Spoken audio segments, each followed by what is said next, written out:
Ladies and gentlemen, introducing the Wrestle Addict Radio Network. Hey, what's up, you guys? What is going on, everybody? What up, fam? Hey, it's me. What up, Oozes? What's up, guys? This is the Monday Night Delight. Are you looking for a network that brings you all things pro wrestling? Then look no further. Wrestle Addict Radio brings you a varied source of wrestling content. What's going on, guys? This is Willie T. My name is Mr. Fretz. This is your resident Smart Slayer. Search for Wrestle Addict Radio on all major podcast platforms and be sure to hit that subscribe button so you never miss an episode. Buzz, guys. My name is Kate Murphy of the Kings of the Ring podcast, and you are listening. And you're listening. And you're listening. And you are listening. And you are listening. Get ready for a war, because you're listening. Come join the war each and every week as we fight to keep wrestling real. What's up, everybody? This is King Ricky Rose, and you are listening to Wrestle Addict Radio. Good morning, Oozes. It's DFDC, Jeff Pamaccio, the host of Not Your Mama's Soap Opera, and you are listening to the Game Changer podcast exclusively on Wrestle Addict Radio.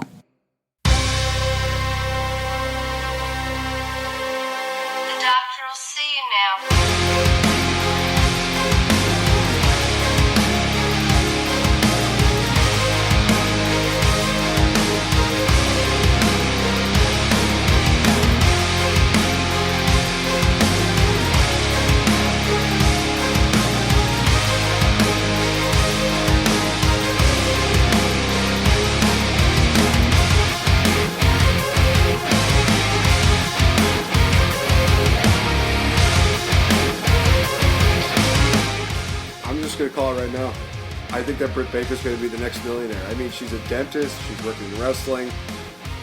It's like the best of both worlds, ladies and gentlemen. Welcome to the Game Changer podcast, exclusive here on Wrestle Addict Radio. I am indeed NateFNGreat, and I'm being joined here, as always, by my great co-host, Canada's own son, the one and only Mr. Fretz.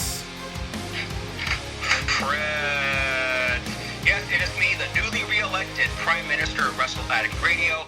Election season is over. Thank God. That was a train wreck. Trudeau, congratulations. I don't like you that much, but Andrew Scheer, thank God you're not our Prime Minister. That's all I'm going to say about that. You can find me at the legendary JF on Twitter and Instagram, and here on Wrestle Addict Radio. And I don't know what day it is, because I'm tired as hell, but here we go. What a week in wrestling we had. Oh, God, yeah. And honestly, guys, this is going to be very interesting, because for the first time in a while, I'll be kind of running roughshod here, because I'll be talking about Bound for Glory that I attended this past weekend, and it was awesome. Fretz, did you at least get a glance of the results of the show, or do I need to fill you in on everything?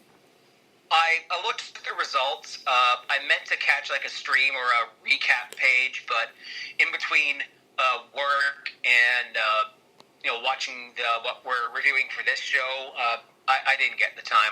I probably won't now. Right. It looked good. I thought there was a couple of results that I thought should have been different, but we'll cover that when you talk about it. Yes. All right, but let's go right into it, you guys. One of the dark matches that we unfortunately missed was Madison Rayne defeating Shotzi Blackheart. Kind of bummed about that matchup. We got to see the very last bit about it was the Rascals defeating Dr. Wagner Jr., Aerostar, and Taurus. I will say this. It was really good to see Aerostar again. Not since Lucha Underground have I been excited to see this guy. Honestly, I also kind of want Mustafa Ali and Aerostar to be a team, just so that we have that, like, lights go out, see Aerostar's goggles lighting up, see Mustafa Ali's mask lighting up. Just that visual there, it's money right there. I'm just going to say that right now. But honestly, from what we saw, it was a great matchup. And the surprising part was Dr. Wagner Jr.'s mask actually got ripped off during the event, and I was literally looking at him like, he kind of looks like Rick Steiner. So, oh my gosh, Rick Steiner was Dr. Wagner Jr. all along. I'm in shock. My life no longer makes sense anymore. No. The first opening matchup here was the Bound for Gold Gauntlet matchup, where the winner could choose any championship match of their choosing. So I'm going to run down the The list of people that were involved in this, I'm not going to go through the eliminations. There will be some points where I will talk about these guys, but nothing really too crazy. But what the hell? Okay, this makes so much sense now because I was wondering what happened to this person, but now I understand. We started off with Eddie Edwards and Adam Thornstroh. Next up was Luster the Legend, who honestly had like this Enzo Amore kind of haircut, but with the Sheamus mohawk. And I actually got a "You look stupid" chant going on during that. You're welcome, ladies and gentlemen. That was awesome. Next would be Cousin Jake, who I confused for Cody Deaner. He's not until later on, apparently. Rohit Raju. We get a surprise here with Joey Ryan making an appearance during this matchup. This was where I kind of started marking out because how they brought him in, and they did this with another person as well. It was awesome. They actually used like emojis. So there was like this smiley face and then a lollipop and then an eggplant, and that's all we needed. That's all we needed. Joey Ryan made us go into the deal. Then we had Jessica Havoc, Rosemary, who I was, of course, freaking out about. It's like, yes, there's my girl. And we see Madman Fulton. Now Cody Deaner comes into this, and honestly, God, it's funny just seeing this guy. Johnny Swinger, Jordan Grace. Just with her presence. Oh my gosh, she is just so beautiful, and also one of those women that I am so thankful she didn't pop my head like a pimple this past WrestleCon. Thank you, Jordan Grace. Swoggle also made a cameo, also made an appearance during this event. Your boy. I know, right? I was literally like, oh my god, Swoggle's in this. I love it. Kira Hogan, Raji Singh, the Man of Extreme, Tommy Dreamer came into this matchup. That was awesome. Now this was a shock because all we got for this was a bit of like a smiley face emoji, and it's kind of like, well, what's going on here? Then we found out what it was. Kylie Ray made her appearance on this Impact Wrestling show for Bound for Glory. Then we had Fala Ba Ba Ba. Oh my God, Fala Ba, I love you. just never change, dude. We had Sabu and Mahabali Shira closing it out. Final two of this gauntlet matchup was Eddie Edwards and Shira. Eddie Edwards would pick up the victory, and he gets a title opportunity of his choosing. Honestly, this was a pretty solid matchup to start off. One thing that kind of confused me was that, and this is something that they kind of announced, I guess they're kind of not showing it here, Swoggle was technically not eliminated in this matchup. I don't know what happened to him. He kind of just vanished before the final two happened. So I don't know if maybe there was like a miscue or something like that, but it doesn't show him getting eliminated by anybody. It's just literally just on the Wikipedia says Swoggle, and then for the eliminated by, and it's just a blank space. So he's the modern day Curtis Axel, or he's hiding under the ring. Yes, I want that. Next time I see him, I'm just gonna say that, dude. You gotta be like Curtis Axel. Swoggle Mania is running wild. Hey, tell him I told him that. And yes. He's waiting under the ring for Finley. Oh, there we go. Oh my gosh, that's. Or maybe no, wait. Finley's an agent in WWE. His kid, Finley Jr. What's he doing? Maybe he's waiting for him too. Ooh, that would be an interesting deal. I would kind of be okay with that. But yeah, Eddie Edwards won this matchup. Like I said, really good matchup to kind of open it up. You got introduced to a lot of your people. It was kind of one of those like, hey, everybody in the pool, the water's fine, everything like that. It was really kind of a good matchup. I didn't pee in it, I swear. Right? Maybe Joey Ryan did, but we're not going to go into that. Gosh, we're not even going to get into like too many of the extreme moments until later on. There's literally a moment where I thought somebody died during this event. Thank God he did not.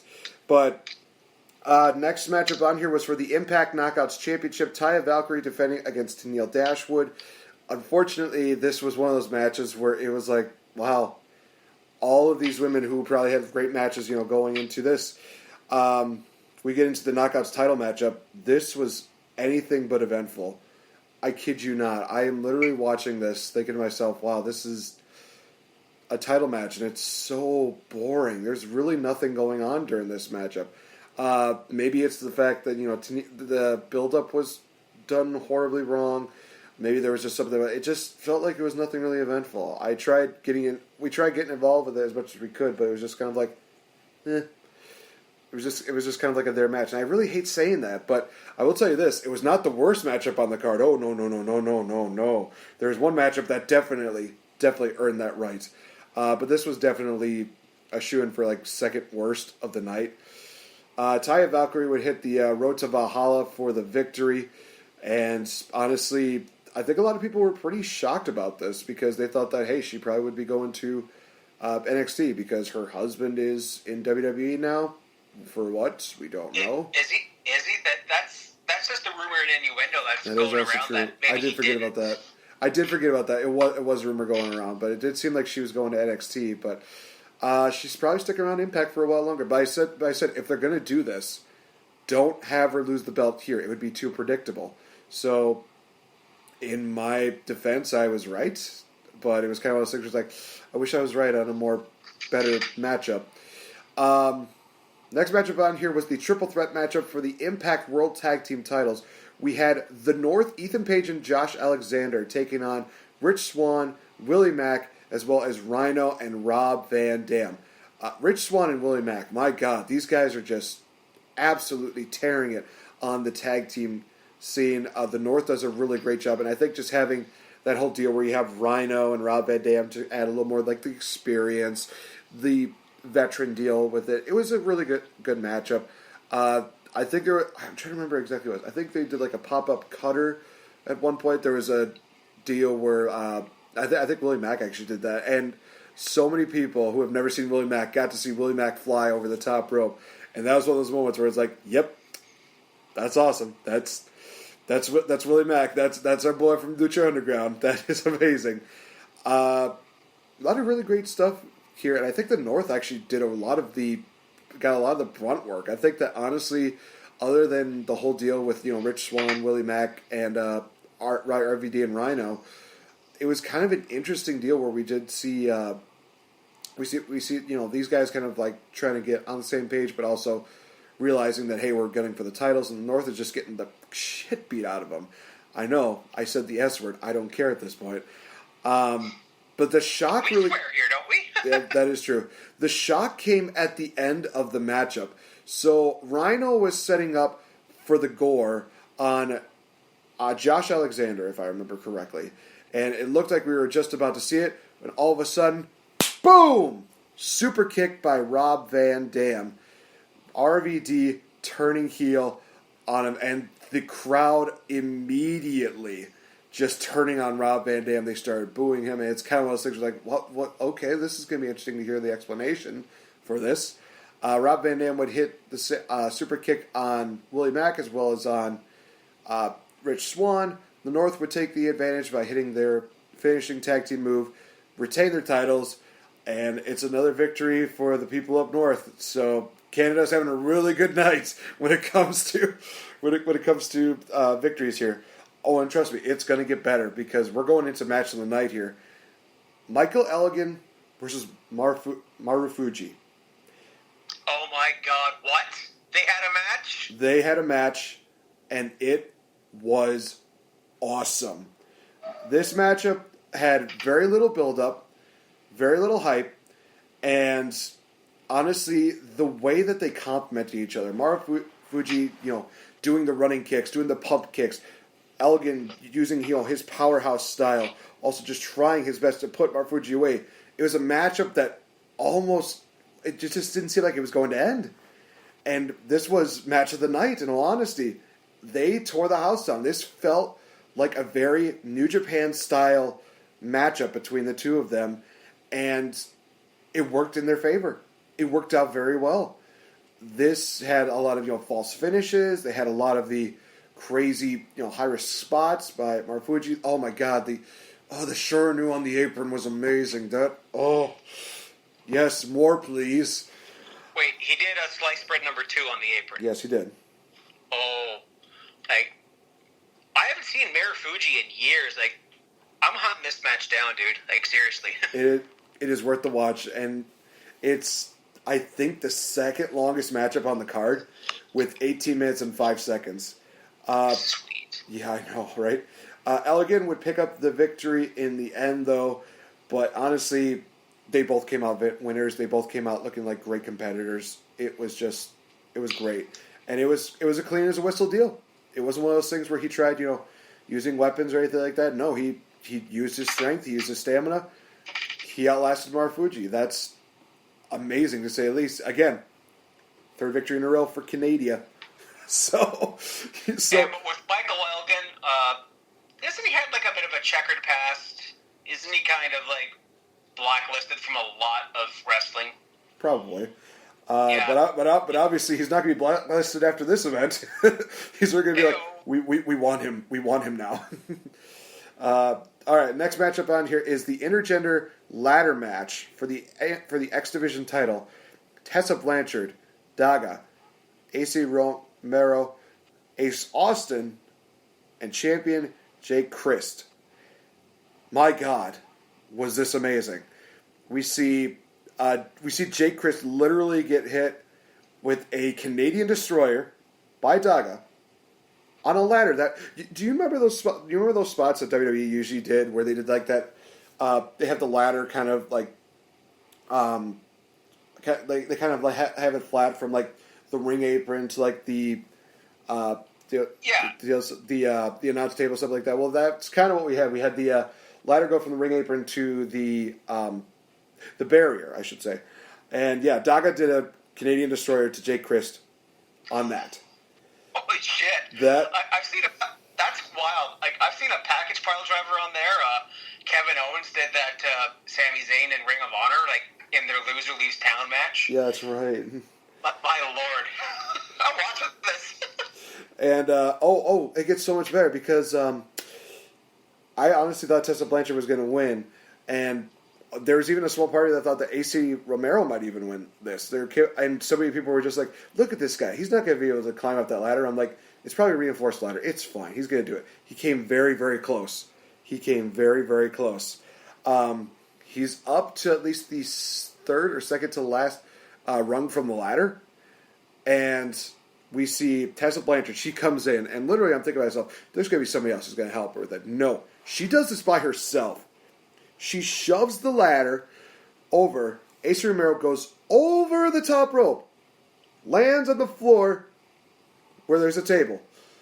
And literally I thought to myself, oh my God, he's dead. Because I thought he landed on his head or some shit. But thankfully, no. I look at the replay, I'm like, oh, thank God. He's okay. I did see that. You saw like the after effect. Like I think she pushed it so hard that he fell off, went through the table, but the ladder actually went over the top rope and landed on the barrier, almost hitting some fans. And there were people just like, and there were just people freaking out like, oh my God. Their production crew like, are you okay? Are you okay? They're all just like, yeah, we're fine. We're totally fine. That's a lawsuit. Oh my gosh. And there was literally like this is murder chant during this event. I think that was the moment where it happened. No, it was. I do remember that. It's like AC's dead. AC's dead. We see Tessa Blanchard. She's climbing the ladder. She comes so close to it. Jay Chris comes in but knocks him off. Then we see Ace Austin. He comes in. He's got that like stretched out stick of his that he has. Bashes Tessa Blanchard on the head. Climbs up. Retrieves the belt. Ace Austin is your new X Division champion.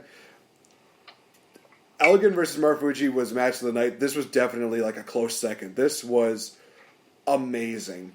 This was probably one of the most extreme ladder matches that I've seen, next to the ladder match from All Out, where literally it was like every single move they were doing, it was like, please don't die. Just no more death, please.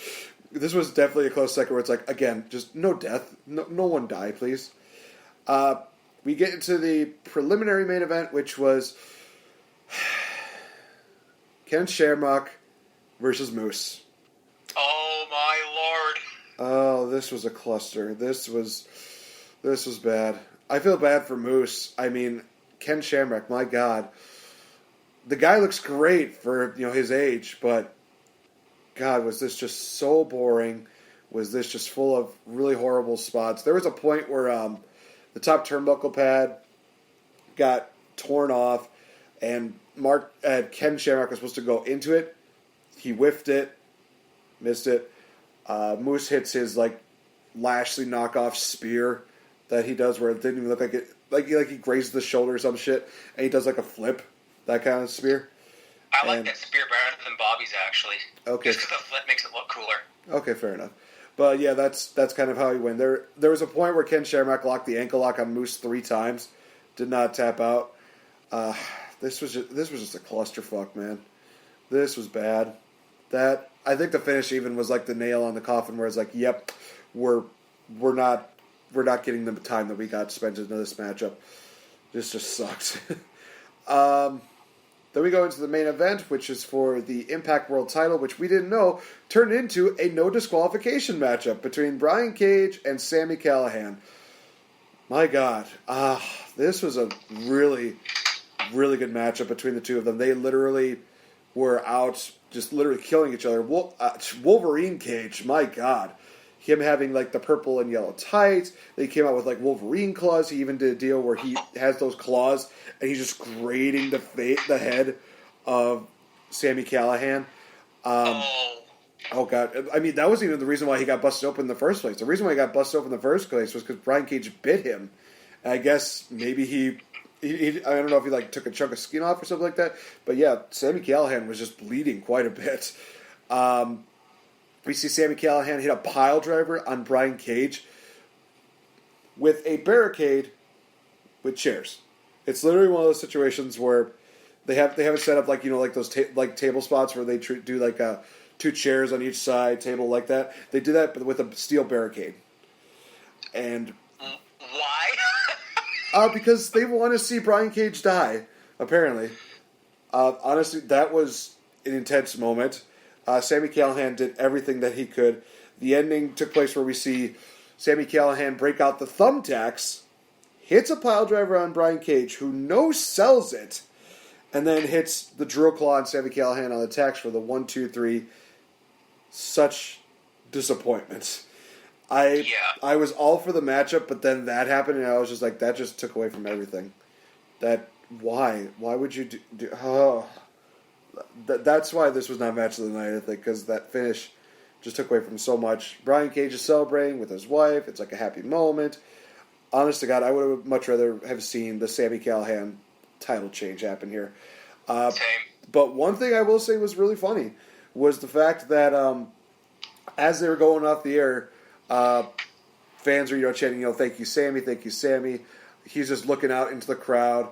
He's just kind of almost taking everything in. To kind of, I think, taking the fact that he's a main eventer. And how does he repay all the fans? Double bird to everybody. Yes! And it just walks away. To which I'm damn it, Sami, we love you, even though you hate us. Oh, that's awesome. I agree with, I think both Sami and Tessa should have walked out with titles here, but because I'm still waiting for that Sami versus Tessa main event for the belt, because I've got glimpses of some of their feud. I've missed Impact for I think almost the past year. Because I used to be off in time on Friday nights to watch it on Twitch, and it was a good time. But yeah, I had to look up on Twitter who Ace Austin is. I thought he was that large guy, but that's Ace Romero. Ace Romero, yeah.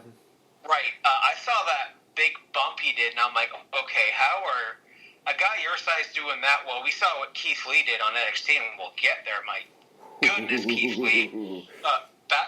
Bask in that glory, but Shamrock, I always look out for GIFs and little videos on Twitter if I miss stuff, but Ken Shamrock doing a plancha at 55, I gotta give him props for that.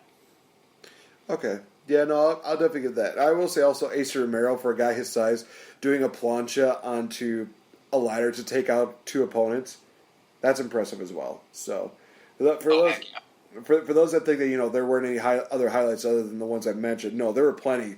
It's just my phone was dead and I couldn't really capture everything. Mental note, next time going to an event, pack an extra battery. That's what I'm going to be doing. Yeah. But honestly, Bound for Glory, it was good.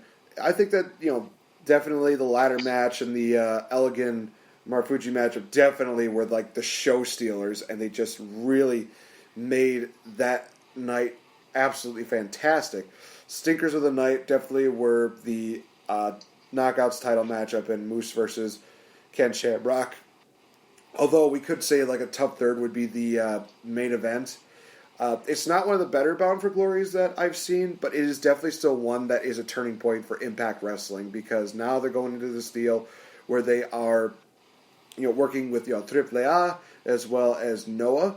So it's giving more of these wrestlers chances to compete outside of Impact Wrestling, make more money, stuff like that. So we may in fact be in a war between AEW and Impact Wrestling for all we know. Some people are saying, "Oh, WWE versus AEW."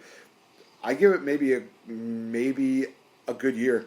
It could be Impact Wrestling versus AEW, because WWE, from where they're going, it's still cringeworthy to the point we're not even going to talk about Raw, because honestly, I still have it recorded. I have not watched a minute of it. I've seen the results.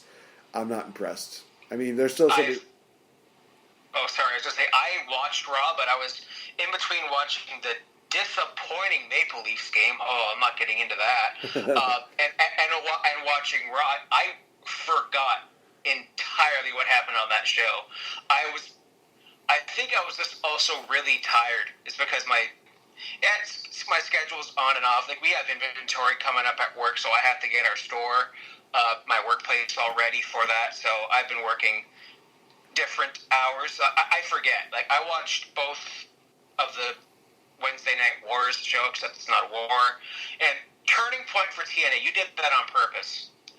I mean, we're not going to. We'll probably review one of them one of these days, but that is kind of funny that it is an event that could be. Well, actually, they also have a TNA one night only event coming in, and they're inviting anybody who has worked with TNA to compete. So who knows what we could possibly see? Maybe that. No, they're not. WWE is not that nice. They never give us nice things, so never mind. I'm not even going into that. We're going to see the Gemini. Wait, the Gemini twins. They were there for a bit. See, nope, not R-Truth. Ken Shamrock was well. He's already there again. Brian, nope, he's passed away. I'm going through like TNA, like one to like the old weekly pay-per-views. Oh gosh, I mean, if we get like something like Abyss and Sanjay even showing up for that, I will be astonished and amazed that WWE allowed that. But I have my doubts. But I will say this: I do want to comment on one thing when it comes to the whole Raw, when it comes to like Raw or even the Blood Money event that's coming up.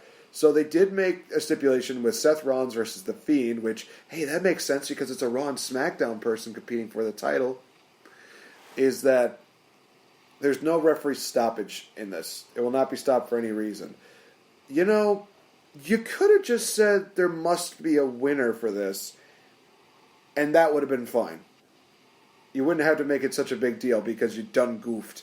You could have just said, hey, we're moving on from that. We're going to ensure that there is a winner for this matchup. Instead of saying like, oh, sorry for our goof, we'll just put the stipulation in here. That way, you can forgive us. It's like WWE, so many things we can never forgive you for. And this is one that it's tough to forgive you for that. You could have made it a non-title matchup with Seth and Bray at Hell in a Cell. That way, it probably wouldn't be in this situation in the first place.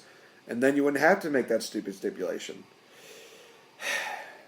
But I think there was like a moment where Seth was talking about why he burned the Firefly Funhouse, but all we care about is that Funhouse is destroyed. You killed Rambling Rabbit, you bastard.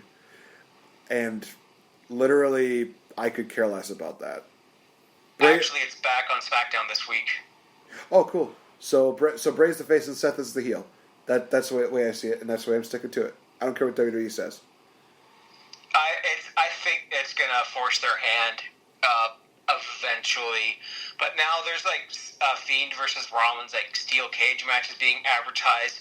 There was one after, like dark match, and everyone was just like, Seth beat him clean! Seth escaped the cage. That's not beating him clean. I don't care what anyone says. That's a victory, but that's just getting up and leaving, basically. That was literally John Cena and Bray Wyatt years ago, to where it was like, hey, had he pinned him, that'd have been great. But no, Bray Wyatt just leaves because creepy kid. Well, no, he eventually didn't he pin John Cena in the Elimination Chamber? Yeah, no. Well, you have to remember, like I said, that was years ago. Years after that. Yeah, years after that. That's when John Cena finally gave him the comeuppance, when he could have done it by just losing to him at WrestleMania. But that's a totally entire different deal. Honestly, I think we need to make that like a year-end podcast where we talk about like some of the major issues we still have with WWE, because that's one of them, is that Cena buried so many people. But anyway, before I go on a tangent, let's go to a commercial break, because when we come back, we're going to be talking about Wednesday nights, and boy, oh boy, do we have quite a bit to discuss, ladies and gentlemen. And don't forget, we got one other show that we're going to be reviewing for this month, and I think that you're going to like. I think that some people will like this. I think that there's some people that will be pissed off about this show that I picked out. But you know what? Let me put it like this.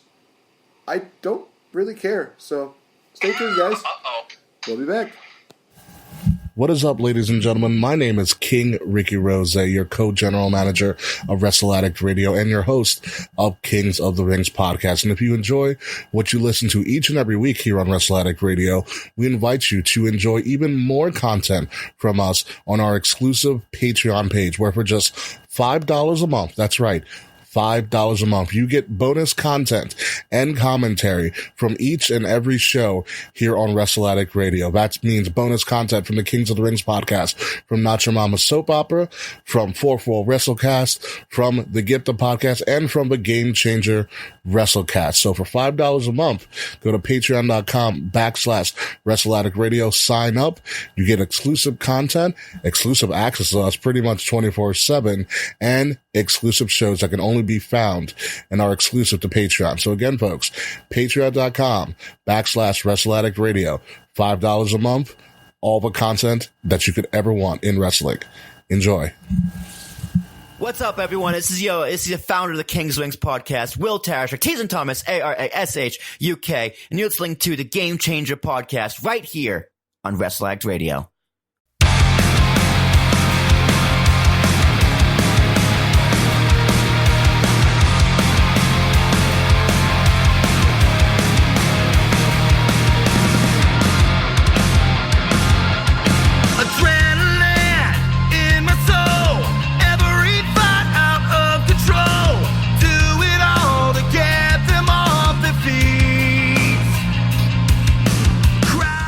God, I'm never getting tired of Downstate's, music. It's really awesome. It's kind of one of those things that epitomizes a lot of us as professional wrestling fans. Welcome back, ladies and gentlemen, to this edition of the Game Changer podcast. Of course, we're part of Wrestle Addict Radio. Be sure to check us out on Addict_Wrestle, as well as us at the Game Changer podcast. You can check out amazing content from guys like the Kings of the Rings, from Gifted podcast, from Not Your Mama's Soap Opera podcast, and of course, guys over at the Fourth Wall WrestleCast. But here and now, guys, it's me, it's NateFNGreat here with Mr. Fretz, and we're talking about the Wednesday night wars, quote unquote, that are still happening.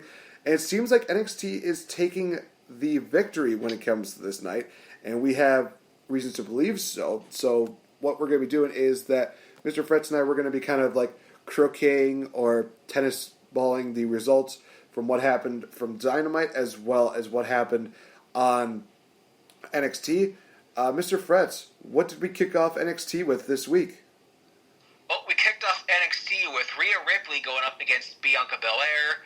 We had just a whole bunch of great back and forth.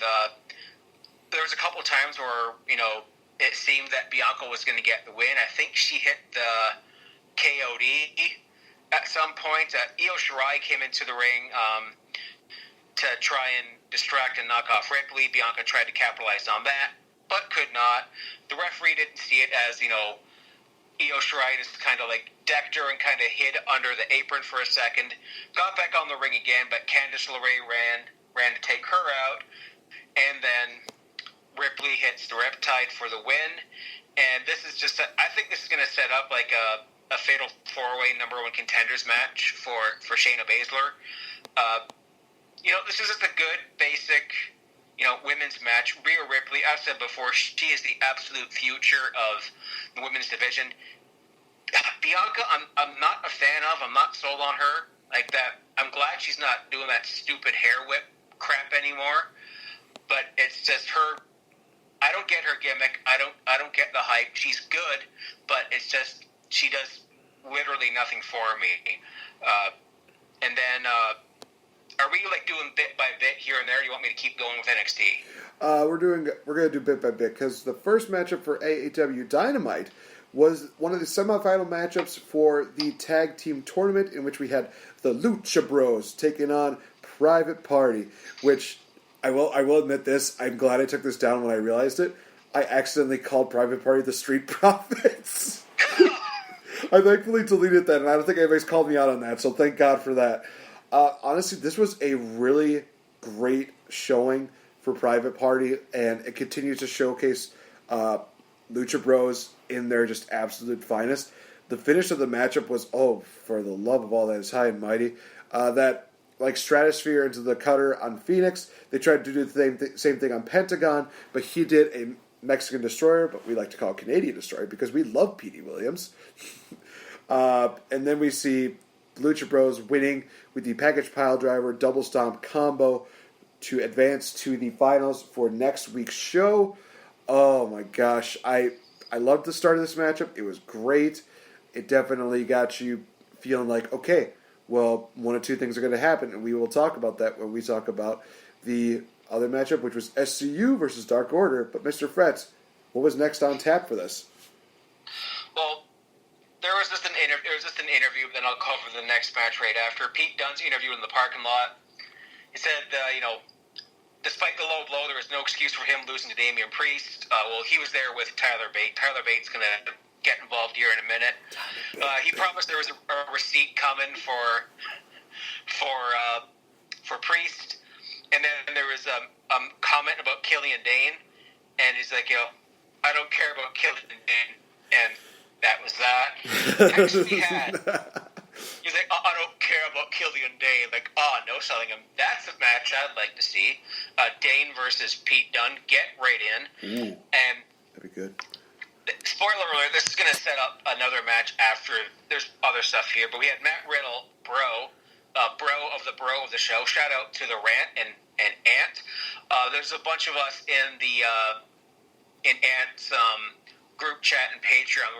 A bunch of us are doing a weight loss challenge called Fatality. Oh, nice. Fatality, but called Fatality. I've already lost 5 pounds, so I guess not drinking beer for almost a week. Drive me crazy, but, I might have one on the weekend or even tonight after work. Depends how I feel. But, yeah, we had Matt Riddle going up against Cameron Grimes, a.k.a. Trevor Lee. Just some great mat wrestling. They both tried to go for their respective quick finishers at the same time. Like, I think the cave-in, that's what Grimes calls his stomp finisher. I guess that's kind of a nod to his caveman, whatever gimmick it was. Rick Grimes caveman. Trevor Lee is a caveman. They call Trevor Lee the something caveman. I forget. Like I didn't watch too much of him, but Matt Riddle, bro, he did a jackhammer, and then fans were going Riddle, Goldberg. Yeah. So Grimes got some great offense. He hit a great German suplex. Riddle hit a ripcord knee. The bro to sleep, a German suplex, 2 count. Grimes hit a spinning side slam. Riddle hit a great superplex, a floating bro. And then, Riddle just went off. Final flash. Grimes hit kind of a Spanish fly-like crossbody. And then powerbomb, final flash, bro Derek. Riddle picked up the win here in a great match. Afterwards, he's going around fist bumping everybody in the crowd. Tyler Bate was there, and he Grimes is laid down on the barrier, and he goes to fist bump Cameron Grimes, but Cameron Grimes basically tells him to F off, and then he sees Tyler Bate hey, and fist bumps him, and then Cameron Grimes gets up and Bates kind of doing, dude, what the hell? Don't be a bad sport. So Cameron Grimes decks him. Bate jumps the rail and just decks him back. So Tyler Bate versus Cameron Grimes. I think it's happening next week. This is going to be a great feud. I don't know with the storytelling they're doing, if this is hitting a Riddle-Goldberg match or if they're just, doing it just for shits. Because, if you saw Goldberg's, was this 24 recently on the network? Yeah. And they covered his interaction with Riddle. It's like, hey, bro, I'm not your bro. Hey, we need to talk. It's like, I'm not your bro. It's like, it was funny, but, I think there is a bit of mutual respect there now because they actually sat down and, unloaded. But, if this is setting up Riddle-Goldberg, maybe. I can see it being okay. Honestly, I think that could definitely be a good setup for WrestleMania. It might help Riddle get to that main event level spot that some people really would like for him to have, but at the same time, you just really never know. So to counteract with that, we had SCU taking on the Dark Order. And the main thing that people remember most about this matchup is the Inner Circle. They came out through the crowd, and they go up into the Skybox office to basically, just chill out, eat some popcorn, have a little bit of the bubbly, because why not? Bubbly. And, it kind of took away from the matchup a little bit, which was kind of shitty. But SCU and Dark Order, they definitely came out in the end, really putting on some action-packed deal between them. We had the finish with Kazarian hitting the SCU ladder on Stu for the victory and giving the Dark Order's first loss in AEW. So for me, it was like, oh, okay, this is actually kind of good because this is their first loss. We're getting SCU versus Lucha Bros in the finals. Oh my God, I'm okay with this. I am totally fine with this. Oh man, they had the whole deal where Pentagon injured Daniels with the package piledriver on the stage. Honestly, the story is there. The history is there. They wrote this out so well, and I honestly thought to myself, it's still going to be Dark Order versus Lucha. No, it could be Dark Order versus Private Party, or it could be Lucha Bros versus Dark Order. But nope, they pull up a surprise by having SCU versus Lucha Bros. So next week, we got that set up for the tag team titles. Oh, diggity, that's going to be amazing. I'm all for that match. I caught little bits of the tag match, but it was what I saw was phenomenal. Dark Order, I don't think they get enough credit for their in-ring work. Their character work is I still don't get the gimmick with the whole creepers, whatever the heck you call those things. But I think at least one of them is Canadian, so I'll give them that. They're both great. I'm loving SCU and they're paying tribute to Daniels, who is selling his injury right now, and I love it. So I'm all for that. NXT now. Now I just have to get my page back up. Yeah. I had a YouTube page here to set up a joke, but we had Breezango and Isaiah Swerve Scott against the Forgotten Sons. Breezango comes out dressed as Top Gun, and the only thing that I could think of was Lana.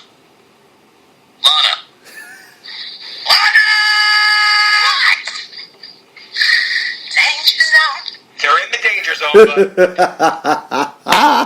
hey, call Kenny Loggins. You're in the danger zone. Shout out to Sterling Archer for that one. Yes. One of the greatest shows in television history, although not for the past couple of seasons. This was a okay match. match, mostly forgettable because it had the Forgotten Sons, rim shot. I don't get them, the Forgotten Sons. They're just so not. They're not good, but they're not bad. They're just there. We had Jackson Riker hitting a Uranagi on the apron. Ow, the hardest part of the ring, of course. In the momentum for the Forgotten Sons had momentum for most of the match. Swerve got a hot tag in and just unloaded on everything. Hit a springboard Hurricanrana off of Riker's chest onto the other members on the outside. Just a spectacular spot. A whole bunch of chaos and a whole bunch of plunder, baby, in the ring. There was like a kind of an enziguri, kind of like a kick to the back of Steve Cutler's neck for the win. And it was, great action. I think it was a surprise to see Breezango and Swerve go over here. I definitely would have picked the Forgotten Sons just to stomp a mud hole in them, and it was good. It was nice to see Swerve Scott get a chance to go over and get some spots in. So it's great exposure for him. No, definitely, I do agree with that. Next matchup on here was Kenny Omega taking on Joey Janela. This focused more on like the wrestling aspect of it. The problem here was that after the no DQ matchup that they had on AEW Dark, it cast such a huge shadow of expectations when it came to this matchup, and that kind of sucked. But at the same time, it was still a really good matchup. Kenny Omega winning. Lulls. I guess he's starting to get back on that road to redemption at the expense of Joey Janela. Whatever. Joey Janela is definitely going to be. He is a major star, guys. I'm not too worried about Joey Janela taking a couple losses here, and he's showcasing that he can go with Kenny Omega. So that's showing that he is just he's just getting like fingertips away from being that next breakout star that we would want to have him face off against maybe Chris Jericho. I think a Joey Janela Chris Jericho match would be. I'd service it. I think it'd be pretty awesome. Trust me. I saw you doing the thing. We're getting to that. We're going to get to that. Trust me. Oh, I did this. I just said it's O for Omega. Oh, okay. I thought you were talking about the it wasn't the other one. There's that one. Okay, well, there's that one. I thought that was for the inner circle. But yeah, I'll get into that when you talk about after you get done talking about NXT. What else did they provide for us?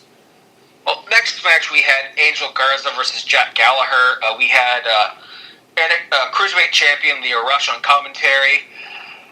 The stink of Lashley. Lashley is still there, but he's actually talking with a bit of confidence, a little bit of less annoying. But I'm still not sold on Leo Rush as a talker. As a competitor, absolutely am. He's great. Garza, of course, did another spot with his pants. I forget how this one went, but it was really funny how his tearaway pants, I guess, are becoming a part of his gimmick. Gallagher went for damn it, yawning's contagious, Nate.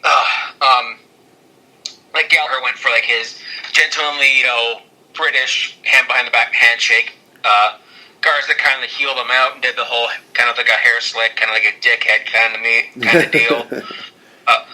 I'm trying to look to see if the pants part wasn't mentioned on here. I didn't write it down, but we had decent back and forth action. Garza dominated the match. Gallagher hit a nice delayed vertical suplex, British Bulldog style, paying tribute to Davey Boy. Garza recovers, hit the Cerro de la Sela springboard moonsault off the second rope for the win. A really weak-looking finisher. It's just a moonsault off the second rope. It's like a less better line salt. I think it looks weak. It looks really weak as a finisher, but I think was it his uncle that was the other Garza that was in Impact and WCW? He's that kind of paying tribute and homage to him. After the match, he's doing belt taunt, pointing at Rush. Maybe they're gonna have a match. I think they have a pretty good match.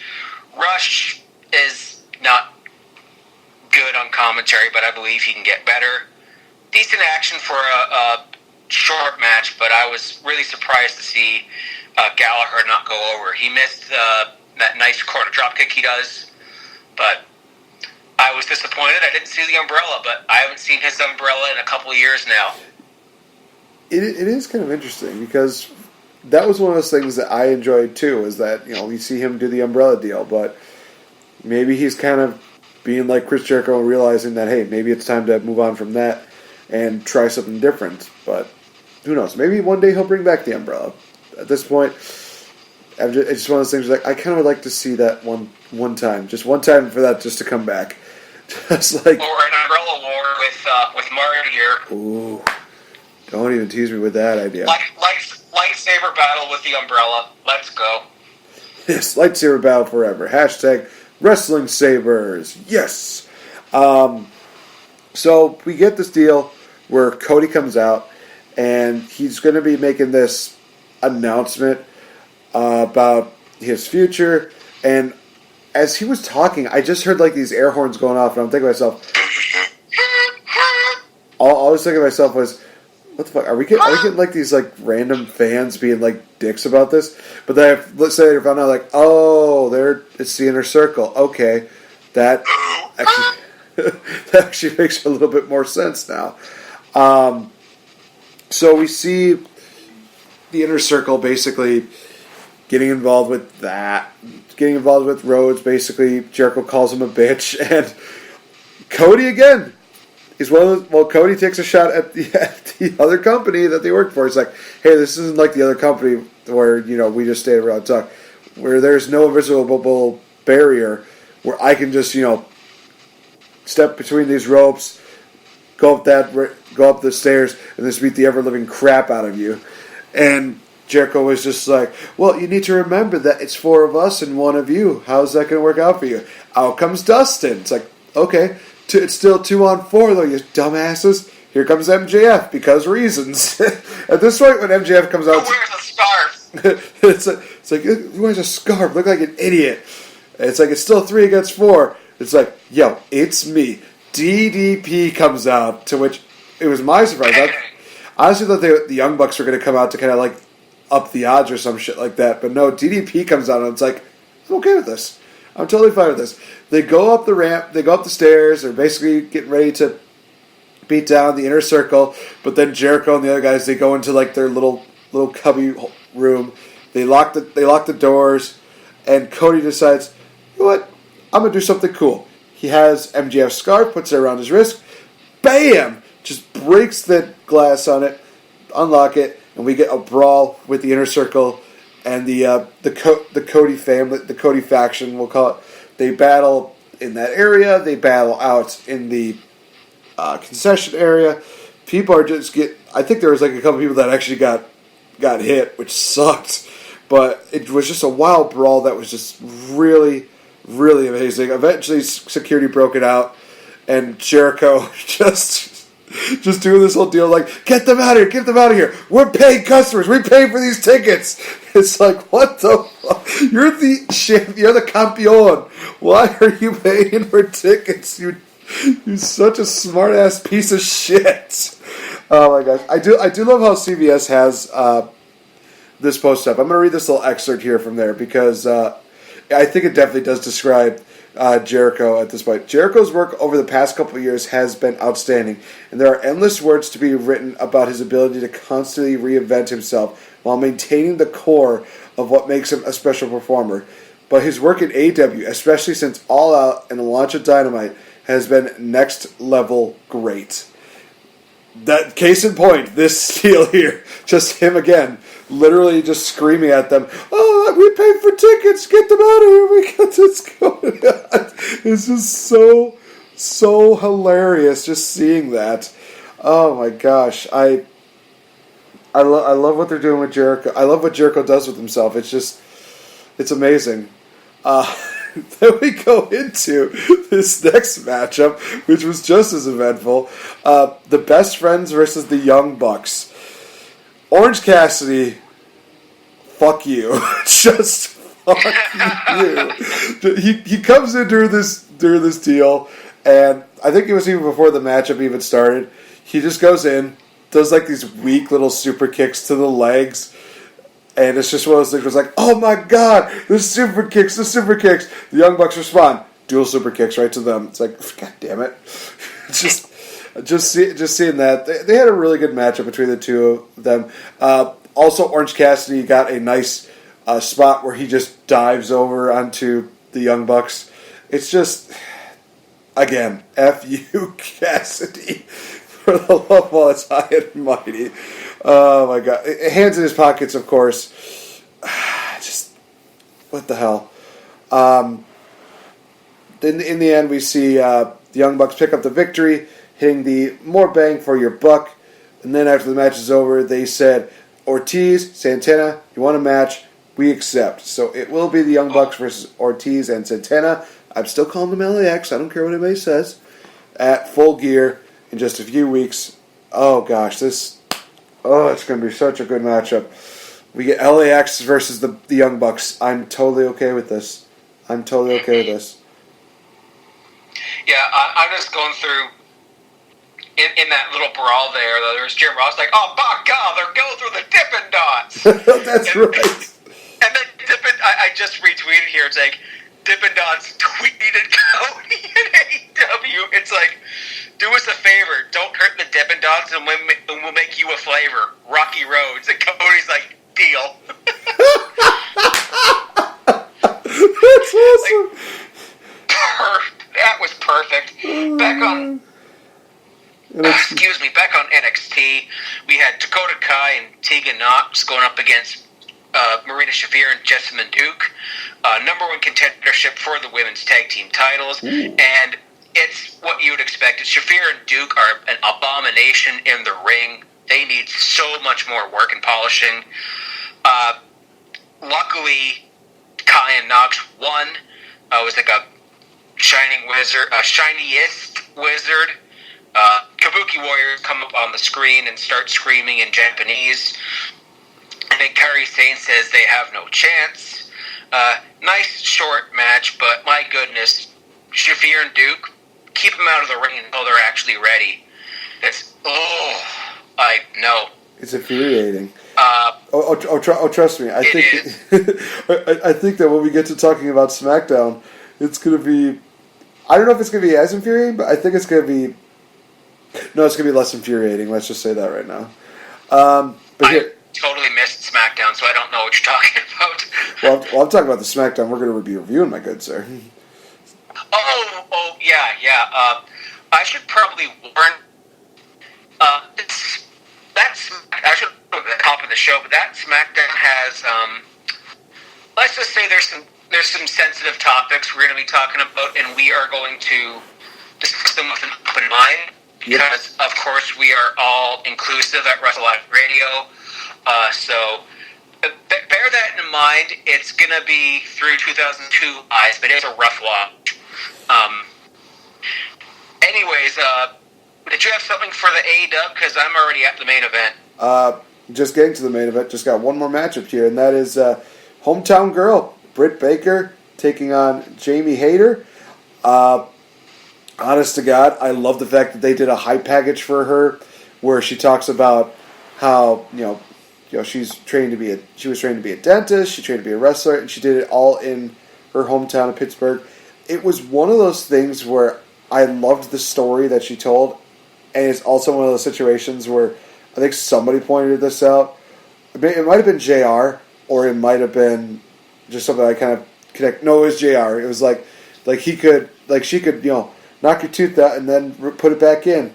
It's literally one of those things like, oh my god, she's literally in like the best place that she could ever be. She is going to be making so much coin with this deal because she could literally have that. I mean, if this was like during like WWE time, my god, can you imagine her getting like doing that whole deal where Jeff's tooth got knocked out and having her just putting that back in? My god, she'd be making all that woken money.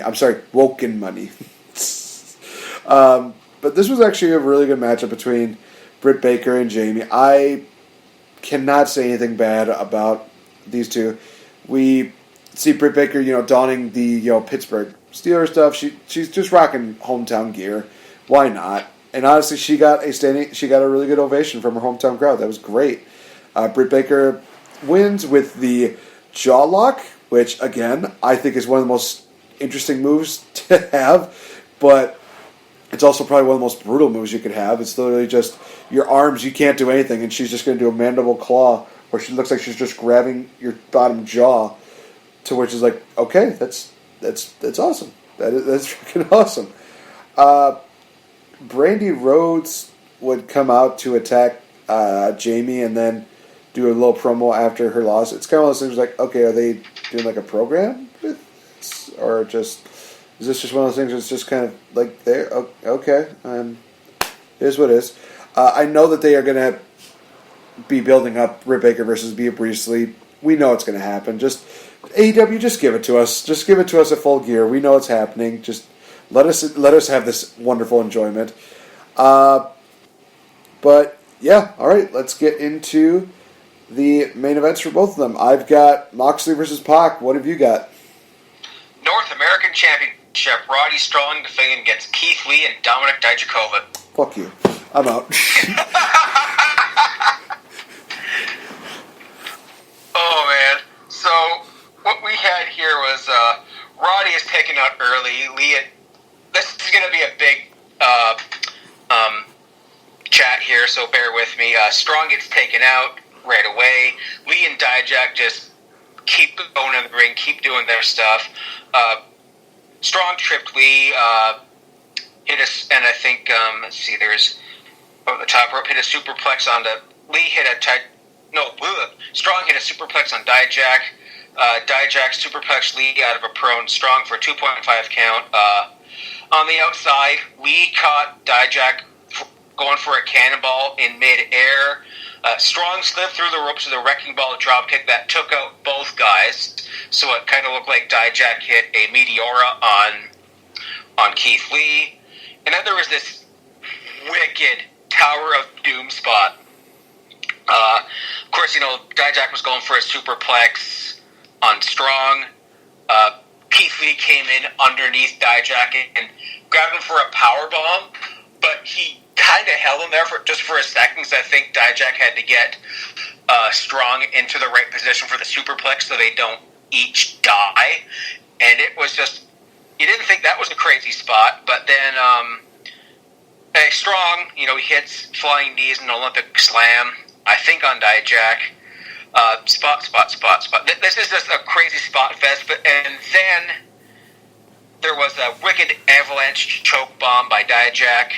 They go to the outside. Keith Lee with a friggin' what's that flipping plancha called? My goodness, the flipping senton plancha over the top to the outside. Just a wicked-ass match. They come into the ring, and I think there was either there was a spirit bomb, and then right away, Strong hits a sick kick onto Keith Lee as he was just getting out of position for the power bomb to pin, and there's the win. Oh, and this ain't over. There's aftermath. So, of course, the Undisputed Era comes out and just starts laying everybody out. Ciampa comes out to the ring with his crutch. Gargano came out to the ring, just stood next to Ciampa. And then, we're still outnumbered. Out comes Finn Balor. They stand side by side to take out the men, get into the ring, and stand toe-to-toe with them. Finn Balor just gets a couple of feet in front of Gargano. Boom! Pele kick to Gargano. Lays him out. Finn Balor heel turn. Rock and Rolla Prince Devitt is back. And then Undisputed Era just take out Ciampa in the ring. Lee and Dijak have already been taken out by them in there. There was a spike DDT on the entrance ramp. Balor hit a shotgun drop kick as Gargano was leaning on the guardrail. Oh God, yes. And then he hit the 1916 on Gargano on the entrance ramp. and he finger guns a la Bullet Club to Gargano before walking out on his own. He did not do the Undisputed Era symbol, which was, I'm thinking, is it Bullet Club? Is it something? But yeah, Balor is heel, and just the Twitter, like our group chat with like Rachel and Kayla, like that group chat exploded. I was watching John Ritland's review this morning. Shout out to John Ritland. He was surprised by it. He was caught off by it. The Bullet Club members, like friggin' like Tama Tonga, AJ Styles, Carl Anderson, they were like, well, what took you so long, Prince? and one of them was like, welcome home, Prince, and something, Devitt, and then Balor. The whole thing with Balor is just like, the lead up to this was, my past becomes my future, and that way of storytelling right there, like, that's top notch. No one saw coming, and I thought about that. I was thinking about this morning, like shower thoughts, and I'm like, Finn Balor let him in. Ooh, jeez, that is a crazy way to tie that in, but it actually does make a bit of sense. Look at Seth Rollins. Ooh. He's not being booked as a heel, but he's acting like one. Especially when he burnt down the Firefly Funhouse with no remorse or no shits given. Seth Rollins let him in. Every opponent that The Fiend has had, which has only been 2 so far, not counting the dark match he had against the B team, he's let him in a way. So I know that The Fiend has nothing to do with this, but I just like that kind of adds a little bit of the niche to the storyline, in my opinion. I don't know where this is going to go. If this ends up being like if War Games is going to be like a 5-on-5 match with Finn Balor and the Era against like DIY. The crowd was chanting DIY when they got in the ring, by the way. So you got DIY, Dijak, Lee, maybe Riddle. And we got a War Games match right there. Ooh, that would be really good. I'd be totally okay with that. I will say this. One thing I wanted to comment on this was the shotgun dropkick that Finn Balor did to Gargano on the outside. That was one of my favorite deals because he literally kicks Gargano so hard the barrier falls down, goes right into the fans. I was literally like, oh shit, I hope that they are okay. But then I saw them like lie on the ground. It's like, okay, they're plans. That's fine. This was planned. Yep. No, that was honestly very hard to top. And yeah, I'm not going to be able to top that because we had, for the main event, like I said, Jon Moxley versus Pac. We see Mr. Pac come in, hits Jon Moxley with a steel chair on the entryway before the matchup even starts. Then we get some great action between these two guys. We knew that they was going to be physical. It got very, very physical. He tries going for the Black Arrow on Moxley and misses. I think it's one of the first few times I've ever seen that. And that was just a brutal spot. We see Moxley go for the cover 1-2, kick out. Moxley is able to hit the paradigm shift with just 10 seconds remaining for TV time. 1-2, Pac kicks out again. Referee unfortunately has to call for the bell for the time expired. They get their first ever time limit draw on TV, and it's kind of a bit of a thing that people are not happy about. But at the same time, it's one of those things like it kind of keeps both of them looking strong. I'm kind of okay with this.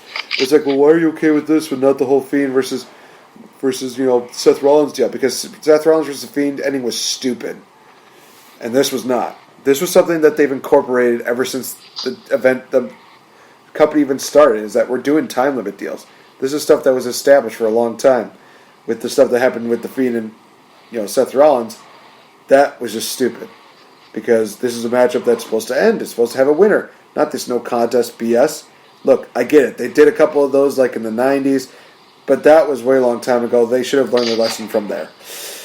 That's all I'm going to say for that. But Moxley, of course, not happy about that, and Pac was even just like, what the fuck? I want to keep going. Moxley decides I'm just going to hit a Death Rider on the referee. He's getting pissed off. He's just like, time limit bullshit. Time limit bullshit. So I don't think we're done with Moxley and Pac anytime soon. So I'm looking forward to it. Like I said, it was a great matchup. Finish, I'm accepting it because it keeps both of them looking strong. And there was only so much time that they had for the show, so at least it didn't go over 10 or 20 minutes or something like that. They're just trying to keep their TV happy. It's fine. But yeah, I think that because of that heel turn, NXT does take the win for this week. So, I mean, as much as I love the action that took place on AEW here, as much as I love the brawl that took place in this, I think that heel turn was definitely, as we like to call it, a game changer. And also, shout out to Zelina Vega for hashtag Game Changers because that was great. I was going to say that right now. But, all right. So we're going to take a little quick commercial break. And when we come back, we're probably going to be covering one of the most controversial Smackdowns of all time. Some people have argued it's one of the best Smackdowns of all time. Either way, it's going to be interesting to see how we compare the season premiere of Smackdown from a couple weeks ago to the season premiere from 2002. So we're going to let you guys know. How was it? Let you know, guys, in just a bit. We will be right back. Hi, I'm NateFNGreat. You know what's really fun, you guys, is just spending some time creating wrestling moments. Whether it's being in the crowd, cutting promos, or just really kind of beating each other up with a chair or a trash can. Well, let's just say that there's a safer way to doing that without using the actual chair or a trash can. Go over to Great Minds Revolution Incorporated. My buddy Kurt has actually created a very safe and fun way to be a wrestling fan without the necessary lawsuits of basically beating each other up with real stuff. He has an inflatable chair that is really fun to just whack around, and it could also double as a little floaty for a pool. He also has the inflatable trash can, which, you guys, is really awesome because let's say maybe you don't want to use it for wrestling matches. You could use it at your barbecue, your next big tailgate party, whatever you could think of. Great Minds Revolution, Inc. They do a great job on making wrestling fun again. Proud friends of the Game Changer Podcast. I'm Wild. And I'm Randy Fitzsimmons, and this is the Game Changer Podcast. Pew, pew, pew.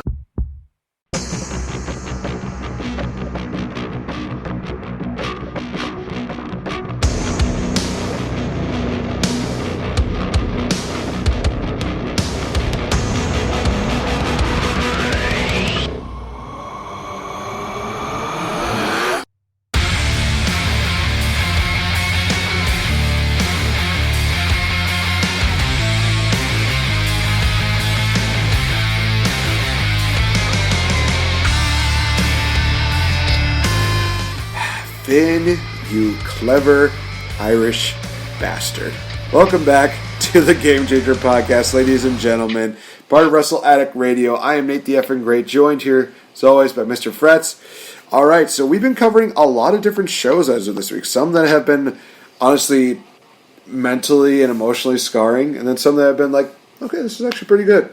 This one is probably going to be the most controversial episode that we'll ever cover. So I think it's going to be apropos that I put down the Game Changer Presents the most controversial episode of the GC ever. Uh-oh.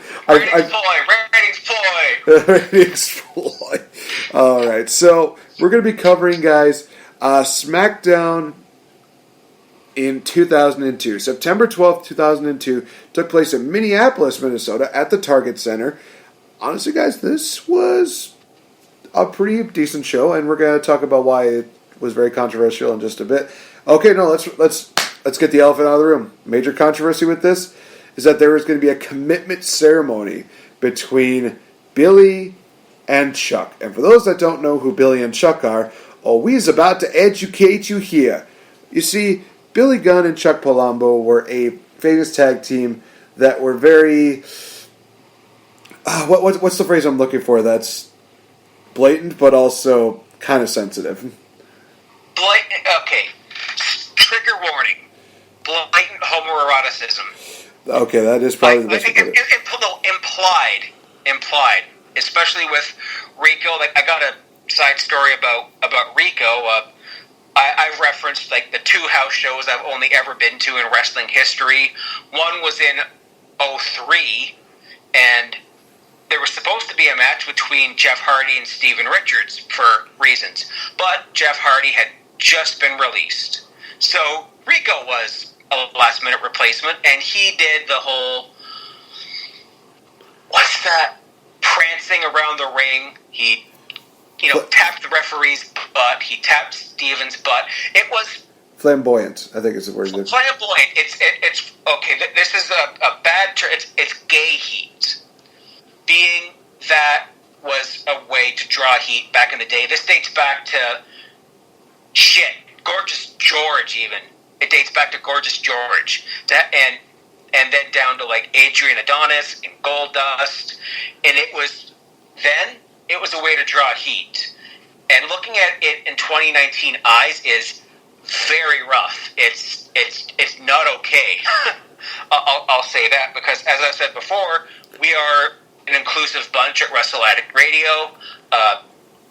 Please know that we are covering this with subjective eyes. So I want to make that note. But it was at first that Billy Gunn, Chuck Palumbo, like Billy Gunn had, post Road Dogg had kind of a revolving door of tag team partners. Like there was the Shoguns with the Big Show.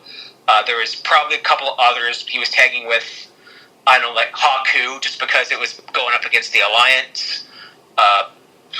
And then eventually it was just him and Chuck were a makeshift tag team, and they won the titles at, I think it was just after No Way Out 2002, but it was before. For WrestleMania. I think they didn't start doing the matching attires, the bleach hair, until just after that, because they had Rico Constantino, who was in developmental for forever. Like I think at the same time as like John Cena, Batista, Randy Orton. He came up from developmental to be their stylist. Was that his gimmick? He was their stylist, their hype man. Yeah, I think that was what it was. And oh gosh, I think I remember also with this whole 2002 reign that there was a deal where he and Rikishi were the tag team champions for a while, because Stephanie thought it would be kind of good for TV, which I think it was kind of a bit of a shock, actually, that Rikishi technically won the tag team titles by himself. I think it was at that Judgment Day, only to have Billy and Chuck win the titles back, and then they would lose it against the one-time pairing of Edge and Hogan. Honestly, that's a pretty good thing to have on your resume. Say, hey, I was a tag team partner with Hulk Hogan. It's like, okay, that's actually pretty good. But then of course, they would lose them to the... who are they called again? Un-Americans. The Un-Americans, thank you. This basically built up to this SmackDown. The SmackDown premiere of this, where they were going to have that commitment ceremony, which could have been the main event, but it was not. It was something else. Something more probably... Something that the FCC probably wouldn't allow nowadays. But we'll get into that, trust me. Of course, we have Taz and Michael Cole on commentary. Honestly, I liked them as a commentary team back in the day. They were fun. They definitely knew how to kind of do a deal where, it wasn't... I think that, if I had to rank, I think they would definitely be within my top 5, with, I think, Vampiro and Matt Striker kind of being number 1. If they would have let Taz be like a Vampiro, I could literally just see him be like, Cole, if you don't shut up, I'm going to choke you out right now. Just to see that would have been awesome. But we kick off with Brock Lesnar versus Hardcore Holly in a non-title matchup, coming off of what basically happened last week, where Paul Heyman made some derogatory comments towards Undertaker's wife, Sarah, who is in attendance during the show. So that's going to be interesting to what we're going to be talking about. Paul Heyman made this comment where it's like, oh, we'll take care of your wife, but not your kid. Of course, that pisses... Unborn kid, she's pregnant. That's right. Thank you for correcting me. Which pisses off Taker, and this is basically building up to their matchup at Unforgiven in about 10 days. So, notice how there's like very little Unforgiven, promotion coming into this. We do get one other matchup made for the event, but that's kind of about it. But trust me, it does kind of snowball a bit in just a little later on. Matchup between Hardcore and Brock, nothing really too exciting. We got to see a slugfest at the start. Trust me, in the later year, we're going to see something even more boring. Match itself, like I said, nothing too crazy. Hardcore Holly was able to hold up his own in this. We get the... I'm looking at this report here, and somebody actually calls it the bear hug of internal bleeding, because about a month and a half roughly ago was the whole Hulk Hogan getting the bear hug from Brock Lesnar, and he bled from the mouth. And it was one of those things where, they tried to make his bear hug look like it's a very dominating kind of move, and I get that. But it kind of got worn down after SummerSlam. So it was just kind of like, oh, it's a new move in his repertoire. It's kind of one of those things, whatever.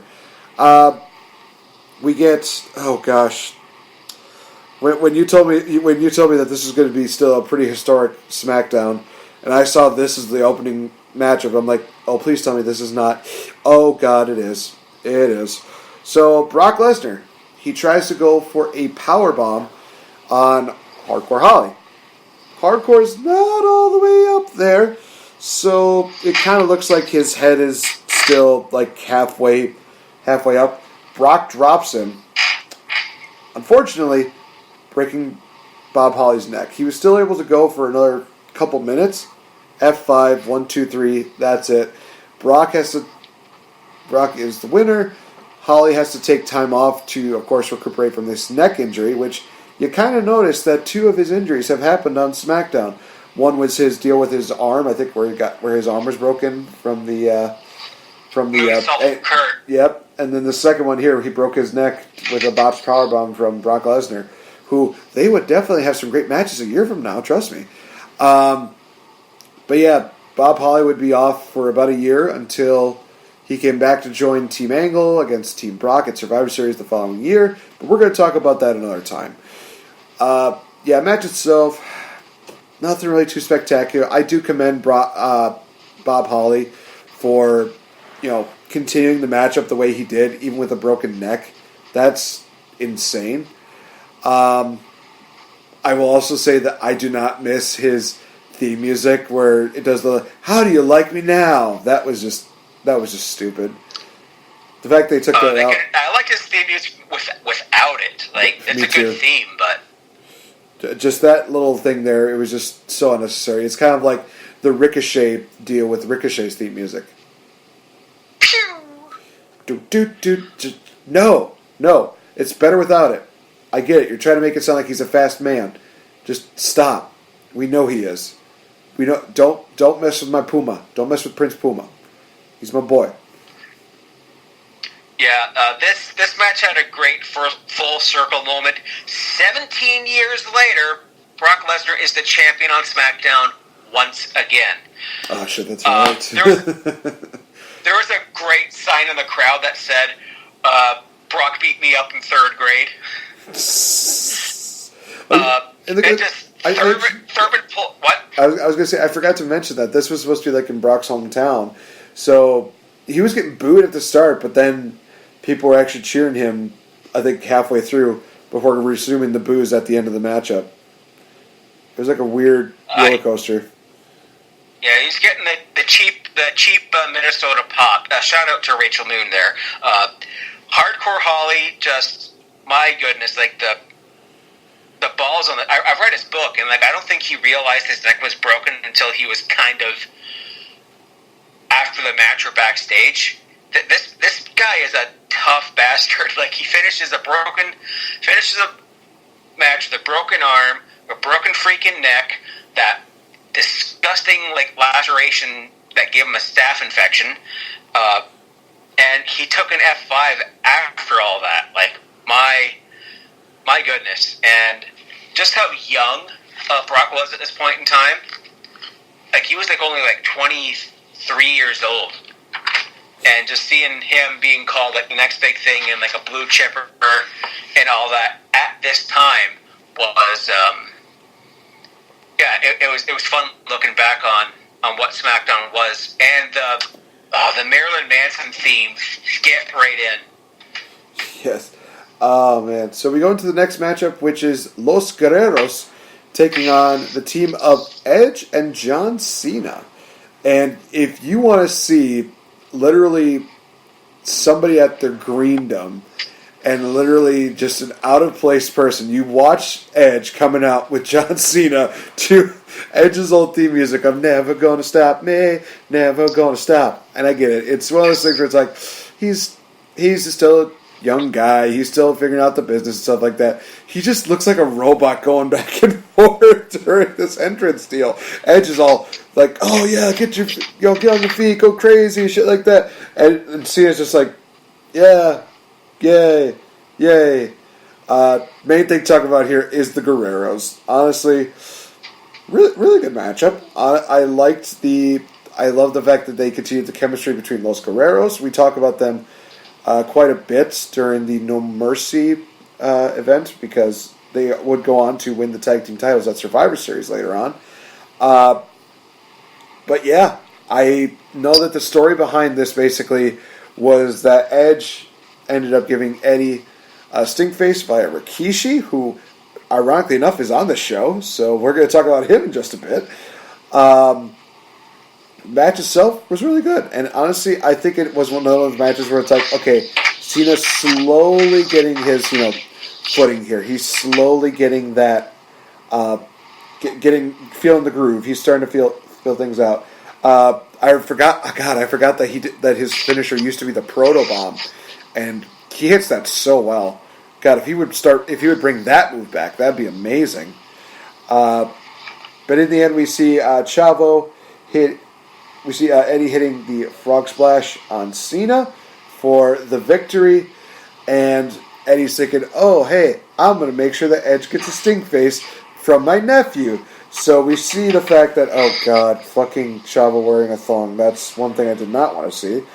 But Edge is able to kind of outwit him and give the stink face to Eddie once again via Chavo.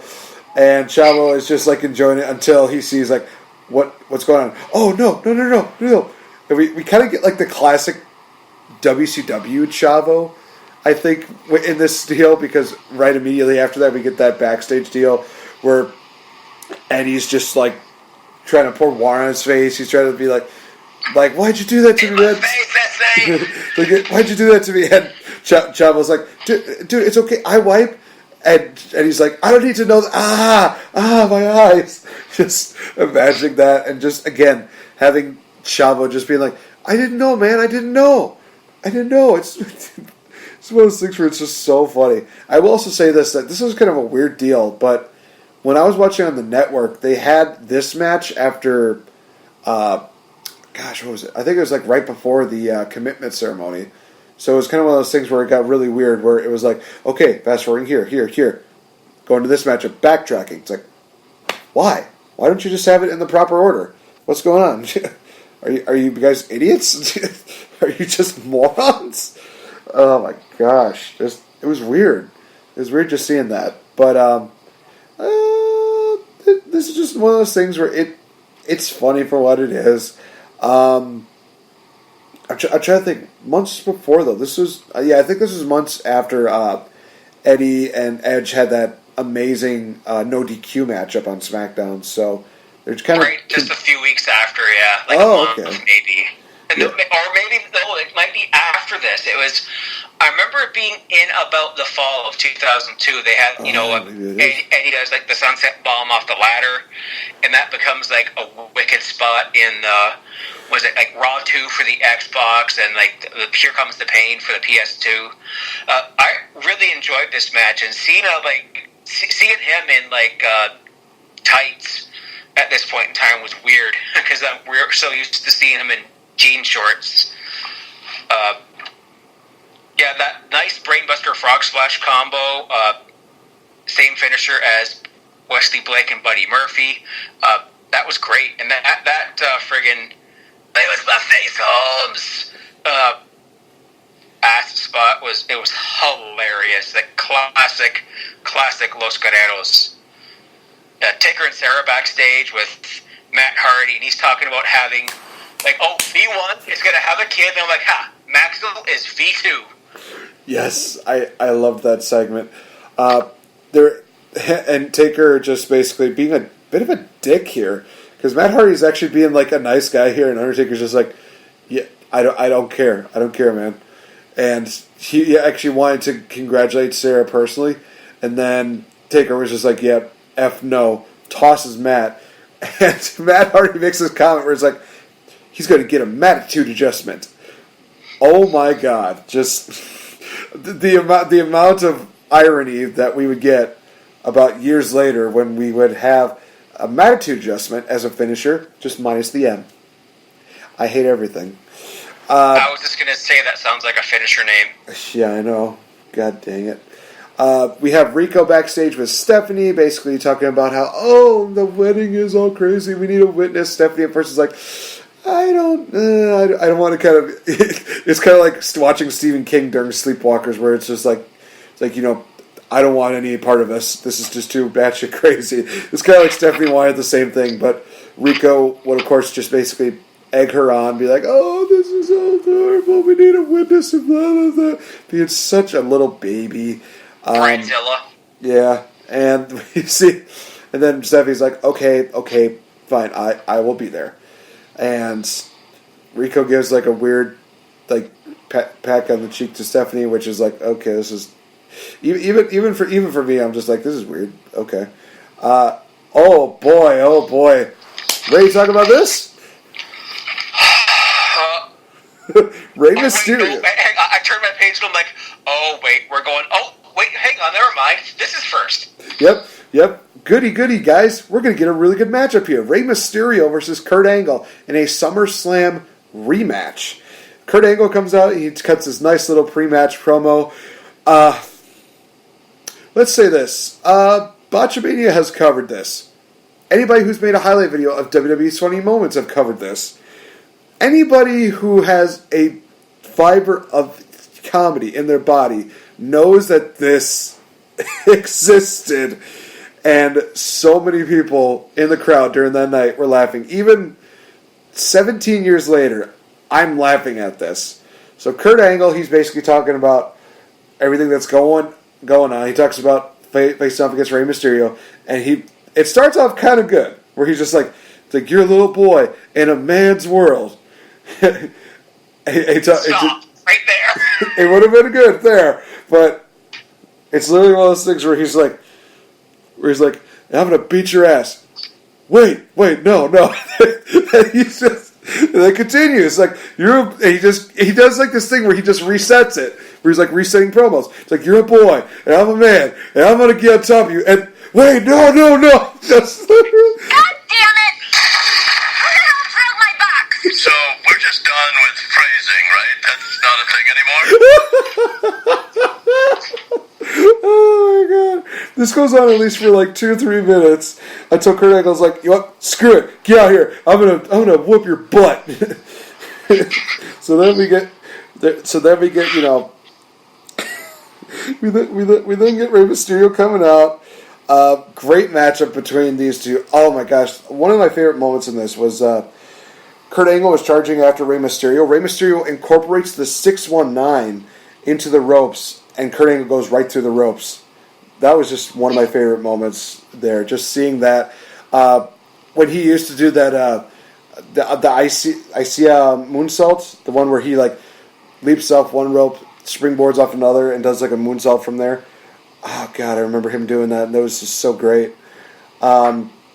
Those inside out German suplexes are always brutal, no matter who takes them. My gosh, just absolutely just great seeing these two putting on another great matchup. A lot of people have been saying that this is not as good as their SummerSlam match. It's still passable for TV. It's still really good. Matchup ends with Kurt Angle hitting the Super Angle Slam on Rey Mysterio for the victory. Like I said, really good matchup. Some really nice spots here and there. And it makes you realize, man, Rey Mysterio, you're trying so hard to continue that deal. And he's still reinventing himself, I think, with his moves. It's just, oh gosh, I just loved seeing those kind of moves. I mean, we could even talk about like some of the stuff that he did in Halloween Havoc '97, where he did that backflip DDT from the top rope on Eddie. Oh my gosh! Or the leaping deal where he just leaps outside, does a Hurricane Rana to him. Just oh gosh! Again, if I'm going to say this again, oh gosh!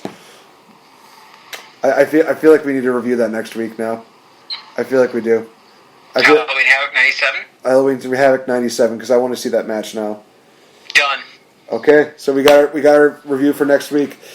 And you know what? It only makes sense that we ended on a high note for the month of October. So, Halloween Havoc 97. On Halloween, no less. No kidding. What a coincidence.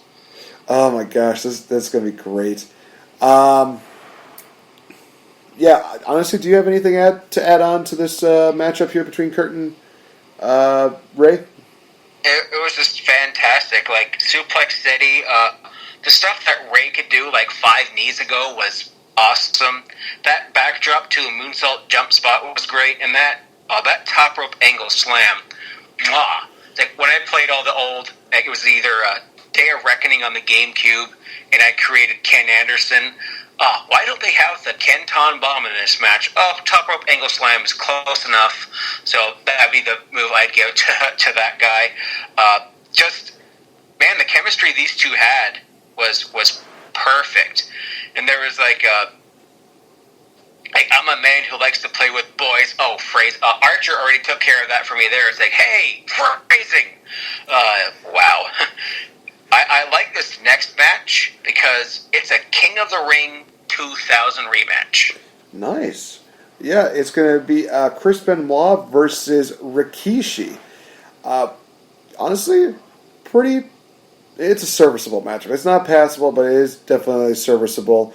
We see Rikishi using his bigger size to his advantage, but we see also Benoit just finding ways to just, oh my gosh, just find ways to to match that. Oh my god, that electric chair in the corner, that was great. That definitely demonstrated the strength that Benoit had. And for those of you that are thinking that we're praising Benoit, you have to remember that we're praising the wrestler side. We're not going to be praising the human being side. It's kind of like what it's kind of like what Paul Heyman said in an interview where he basically talks about how you can admire his work in the ring. He admit that it's one of the best 5 competitors that he's ever seen. But when it comes to him as a human being, to quote Paul Heyman, fuck him. That's the way it is. So, with that though, we see Benoit try to go for the top rope headbutt. Kurt Angle stops him. Rikishi just decides to back it up. And Kurt Angle decides, you know what? I'm going to have a little fun with this. Grabs Benoit's arm so he cannot move whatsoever and gets a stink face from Rikishi. What is it about big guys with big butts doing a stink face to another man that is just so funny no matter what? I don't understand it, but it's just so funny. Whenever Rikishi did that, it's always a laugh out loud moment for me. Just because, especially if he does it to a heel, their reactions. I'm surprised that he's still, his ass doesn't have some kind of disease after having Vince McMahon's face up it. Yeah, callback. You're welcome. Like I said, the match itself, nothing really too spectacular, but seeing the whole deal where Benoit gets a stink face from Rikishi, it kind of made it worth it. Later on, we would also see that Stephanie would make Benoit versus Angle for Unforgiven. So you have that to look forward to. Then they also make the announcement of Matt Hardy versus Undertaker later on during the night. So, yeah. I think that goes into that. So, all right. Here we go. We're going right into it. This is where insert can opening sound here, except I have to go to work in 2 hours now. So, yep, probably a good way to put it. We have the commitment ceremony between Billy and Chuck. Before the commercial break came up, we see Rico. He basically is criticizing everything. He's saying, "Oh, the weddings, you're wearing the wrong dress. Your hair looks wrong." And blah, blah, blah. I'm literally looking at this the flowers. Yep, the flowers, and he was critiquing the wood that was Giggity. Not that wood. The wood on the archway or whatever that was. The little setup that they had in the middle of the ring. They said it was like it was like not mahogany or some shit like that. I know. It was literally one of those things where like, wow, you really went over the top with this character. I get it, but I'm sorry, but he's just the planner. Like, I was just the best man at my brother's wedding a month ago, and my sister-in-law Stacy is like the least bridezilla bride I've ever seen. She was just so cool, calm, and collected. Like, our friends, I gotta give a massive shout out like to our friends Derek and Justine. They're there were a couple of coworkers of mine, and there were a couple. They're at the store. Derek actually used to live, like, I used to cut through my back door here, end up on his back porch to have a couple of bubbly. But he moved back home because his landlord over there is a tool. Anyway, they were doing like a whole grunt of the work for it, so they were the ones working their asses off. But I know Dave and Stacy did too. But just Rico's not even the bride, and he's being a total bridezilla here. Right. Oh my gosh, it's just, well, it is what it is.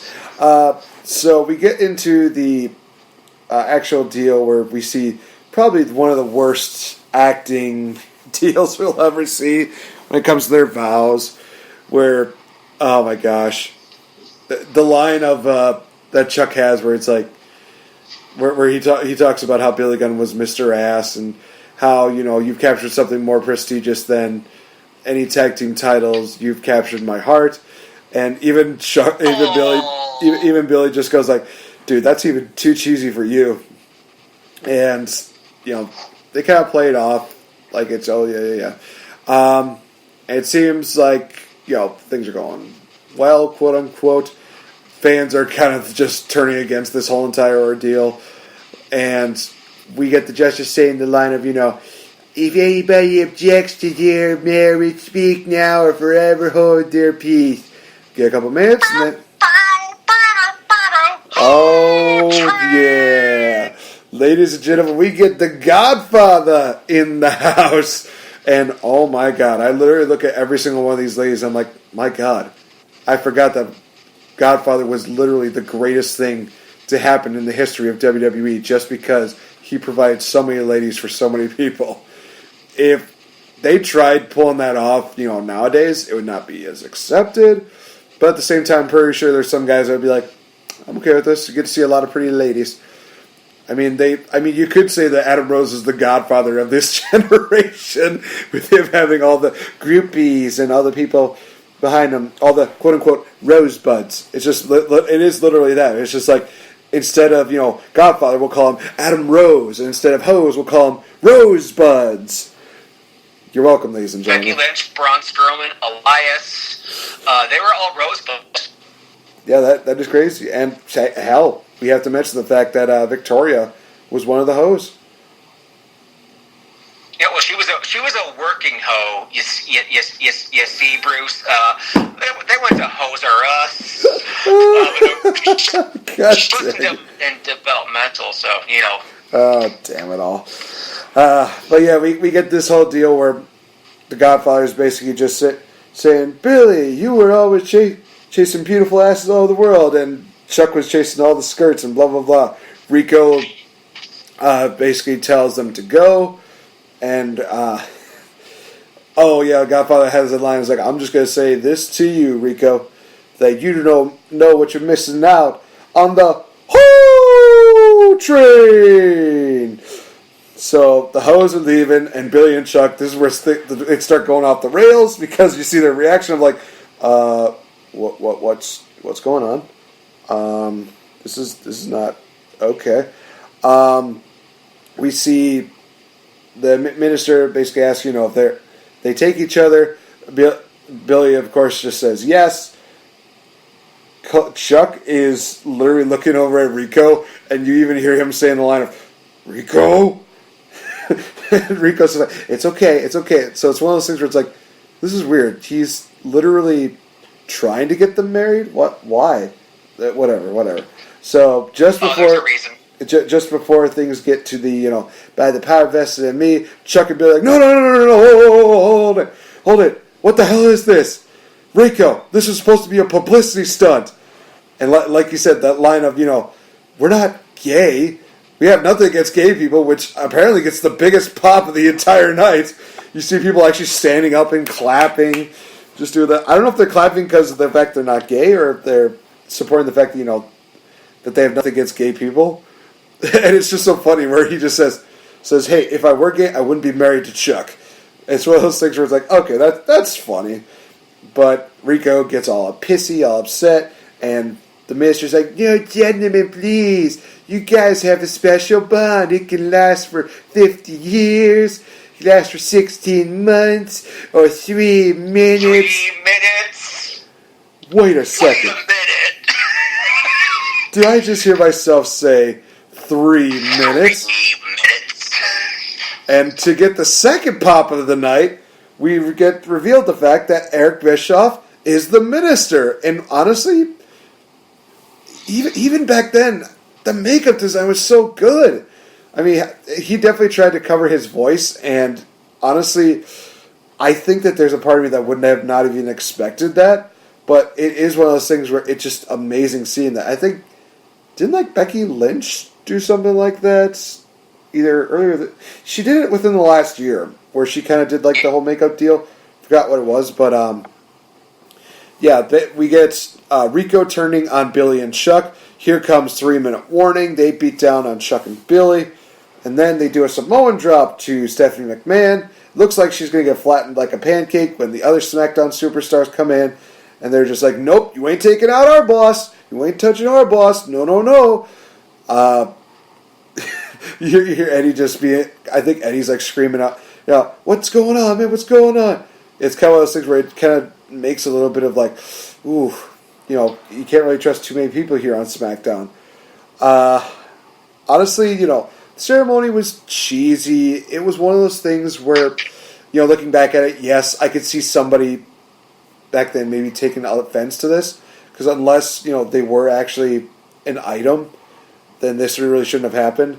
I have my doubts that we're going to see Sonya Deville and her girlfriend getting married on TV. God, I hope not, because that would just be horrible. Unless it's a happy ending deal where it's a legit wedding, and they actually had the not a wrestling wedding, but an actual wedding. I think that should be clarified. Oh my gosh, that'd be like Match Made in Heaven 2.0. But yeah, it's one of those things where it doesn't age very well, but you incorporate The Godfather, you incorporate the whole Eric Bischoff deal, and that's what makes this very memorable, is the fact that, you weren't expecting really to see Eric Bischoff appear on SmackDown and beating up, a couple of SmackDown guys with his boys, with his heavies. And for those of you that don't know, I think we'll have to definitely put this in perspective. So 3-minute warning was this two hefty guys, Rosie and Jamal, who literally came out and just caused chaos. Their first deal, they had these two jobbers fighting against each other. I think it might have been I'm trying to remember. Maybe it was Rodney Mack versus Steven Richards or something like that.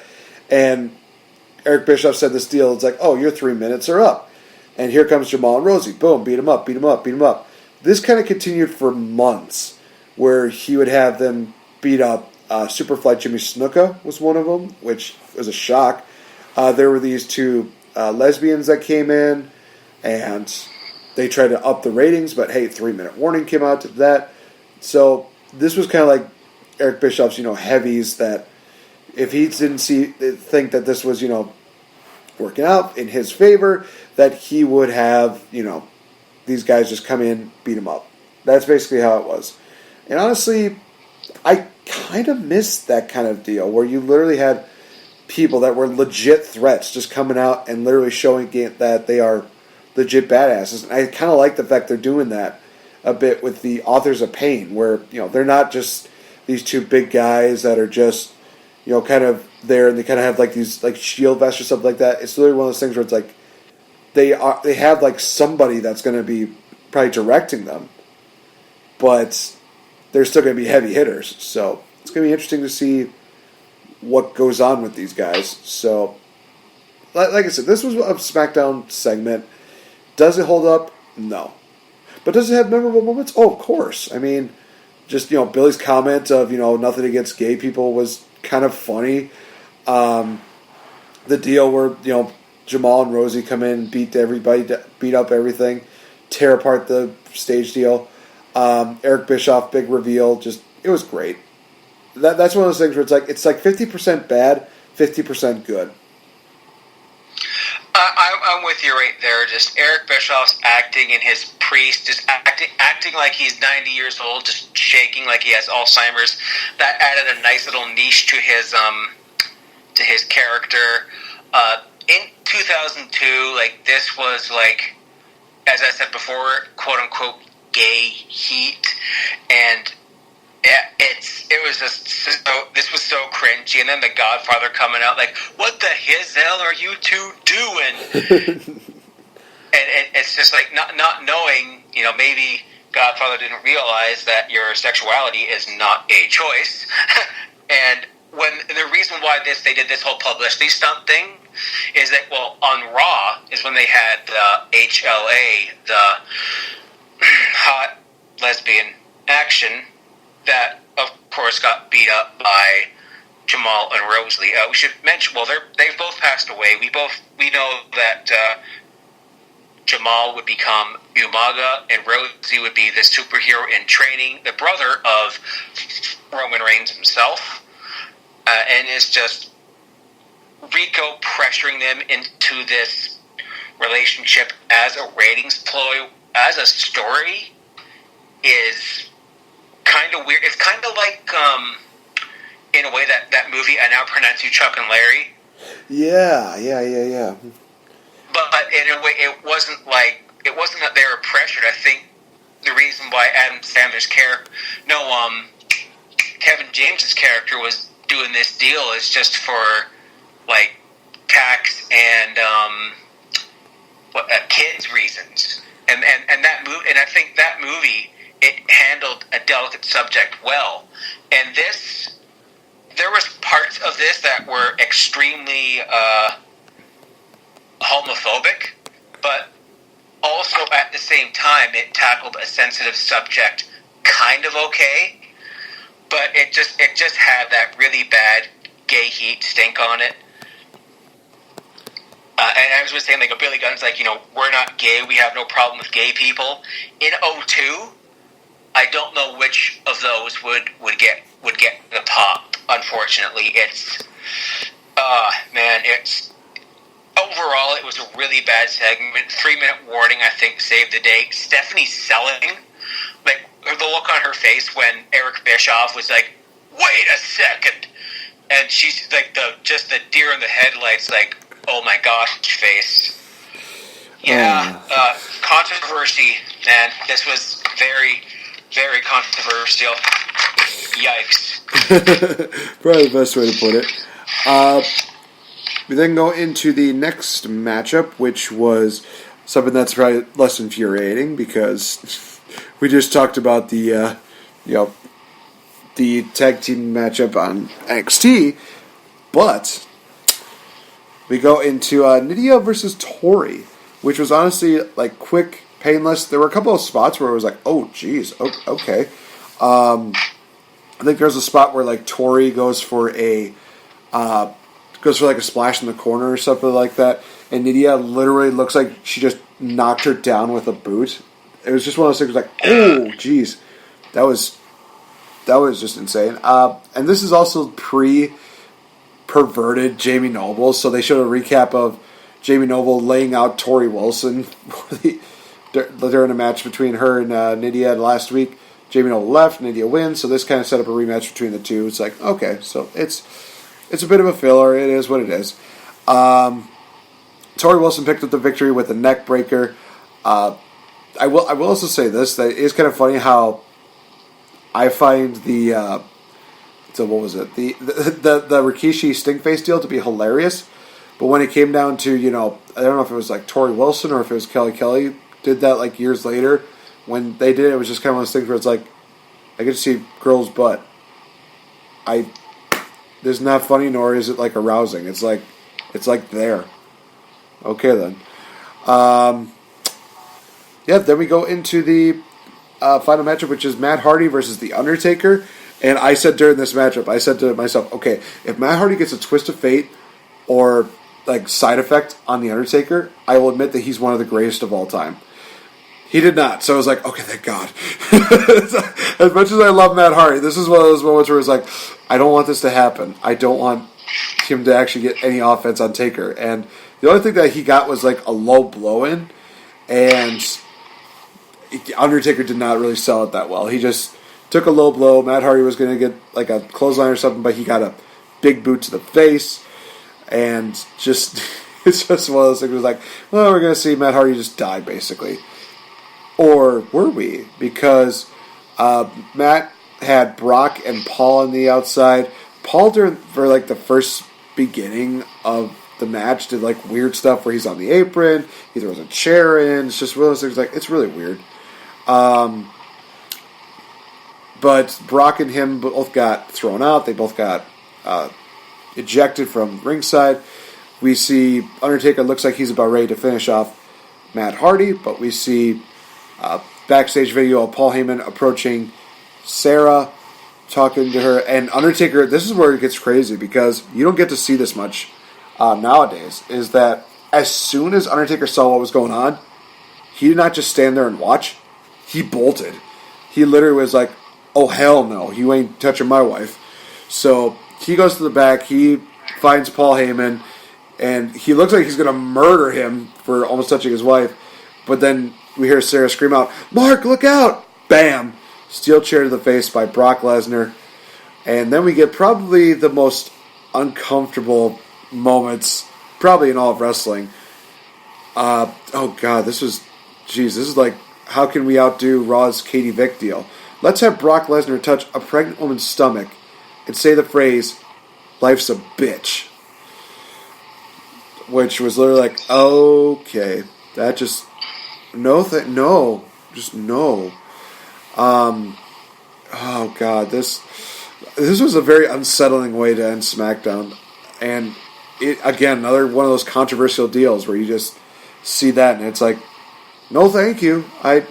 It's one of those things where I've seen this SmackDown in its entirety.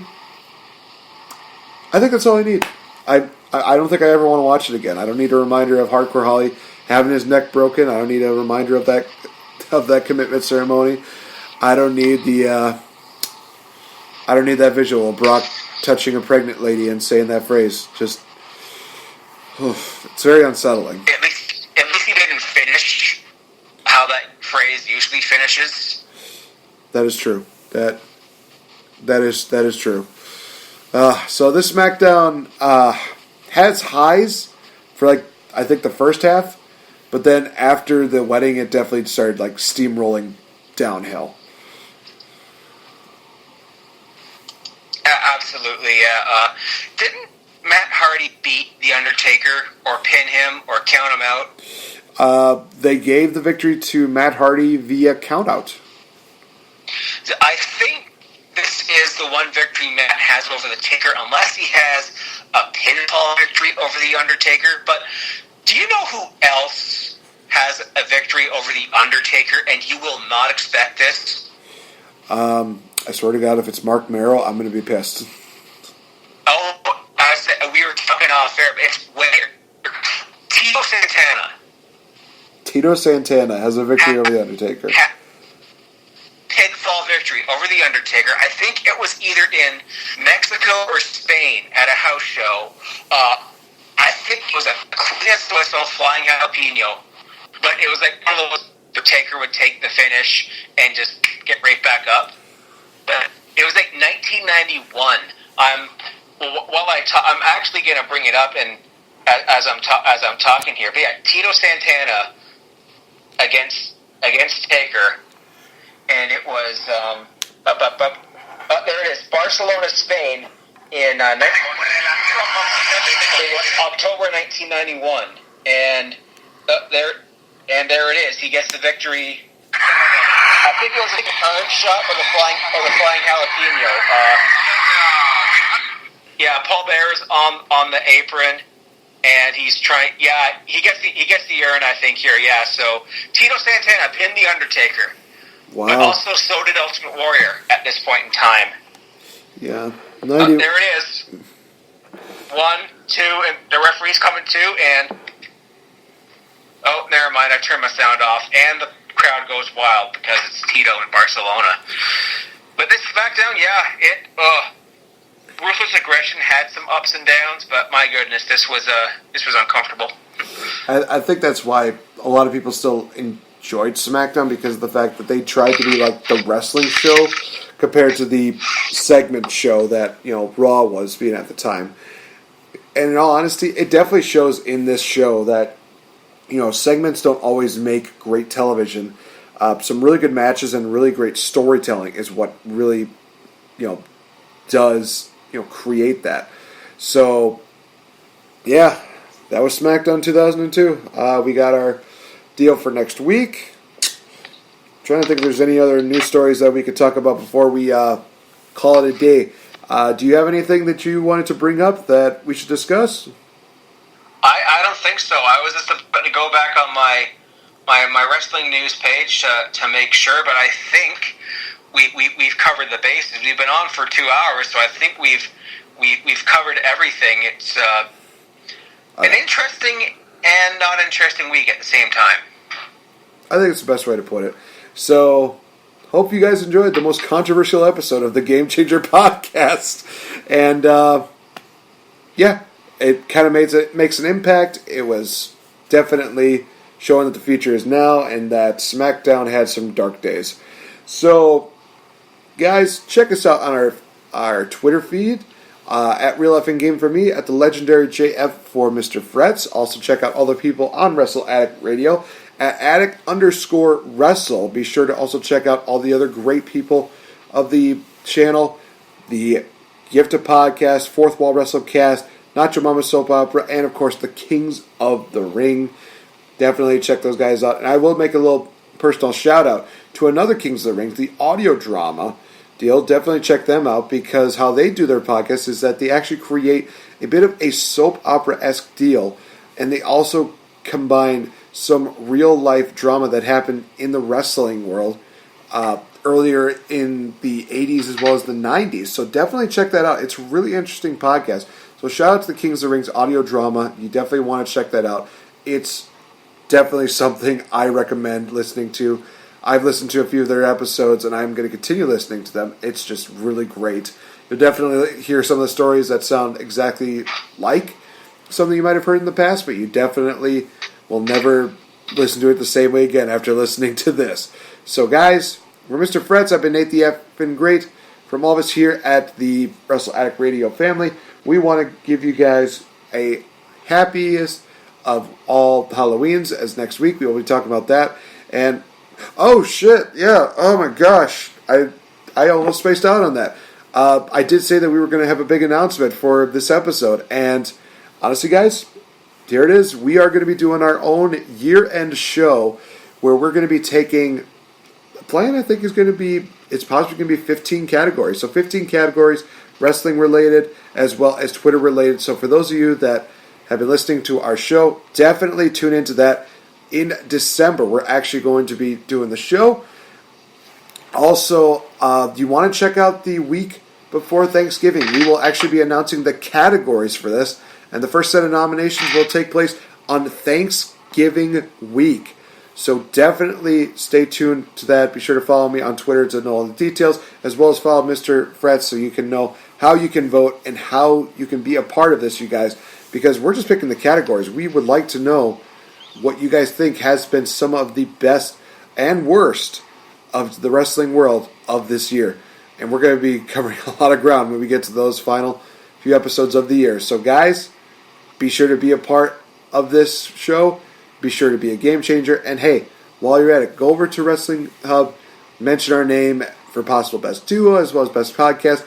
I believe that the voting is going to be starting up pretty soon, actually. Yeah, the nominations have closed. I think the categories are still being built. Like, I was just on Wrestle Hub's Twitter now, and they've been pretty quiet, so I guess they're getting everything ready, because the the podcast awards are like December 8th or something. Our good brother Ant's going to be hosting them, and there's been a couple. There's some wicked stuff planned for it. Like I think he had like a Firefly Funhouse skit for it. It was really well. Mr. Really Rogers. well done. He was wearing the sweater, the Mr. Rogers thing, acting like, that's why I love Ant. And shout out to him big time. His podcast with Kyle and Brad, The Rant, is friggin' hilarious. They just had me in stitches at work last night. It was good. Oh, man. So, for all of us here at Wrestle Addict Radio and the Game Changer Podcast, thank you guys for all the support. Continue to just give us as much support as you can, because without you guys, we wouldn't be here. We really wouldn't be. So thank you guys so much. Be sure to check us out on our Patreon page, and we will talk to you guys in the next episode. Hey, we're ending it on a high note with Halloween Havoc 1997. It's kind of ironic. We started off with one of the worst, and we're ending it with one of the best. So guys, talk to you guys in the next episode when we are in higher spirits. Bye-bye. Bye-bye.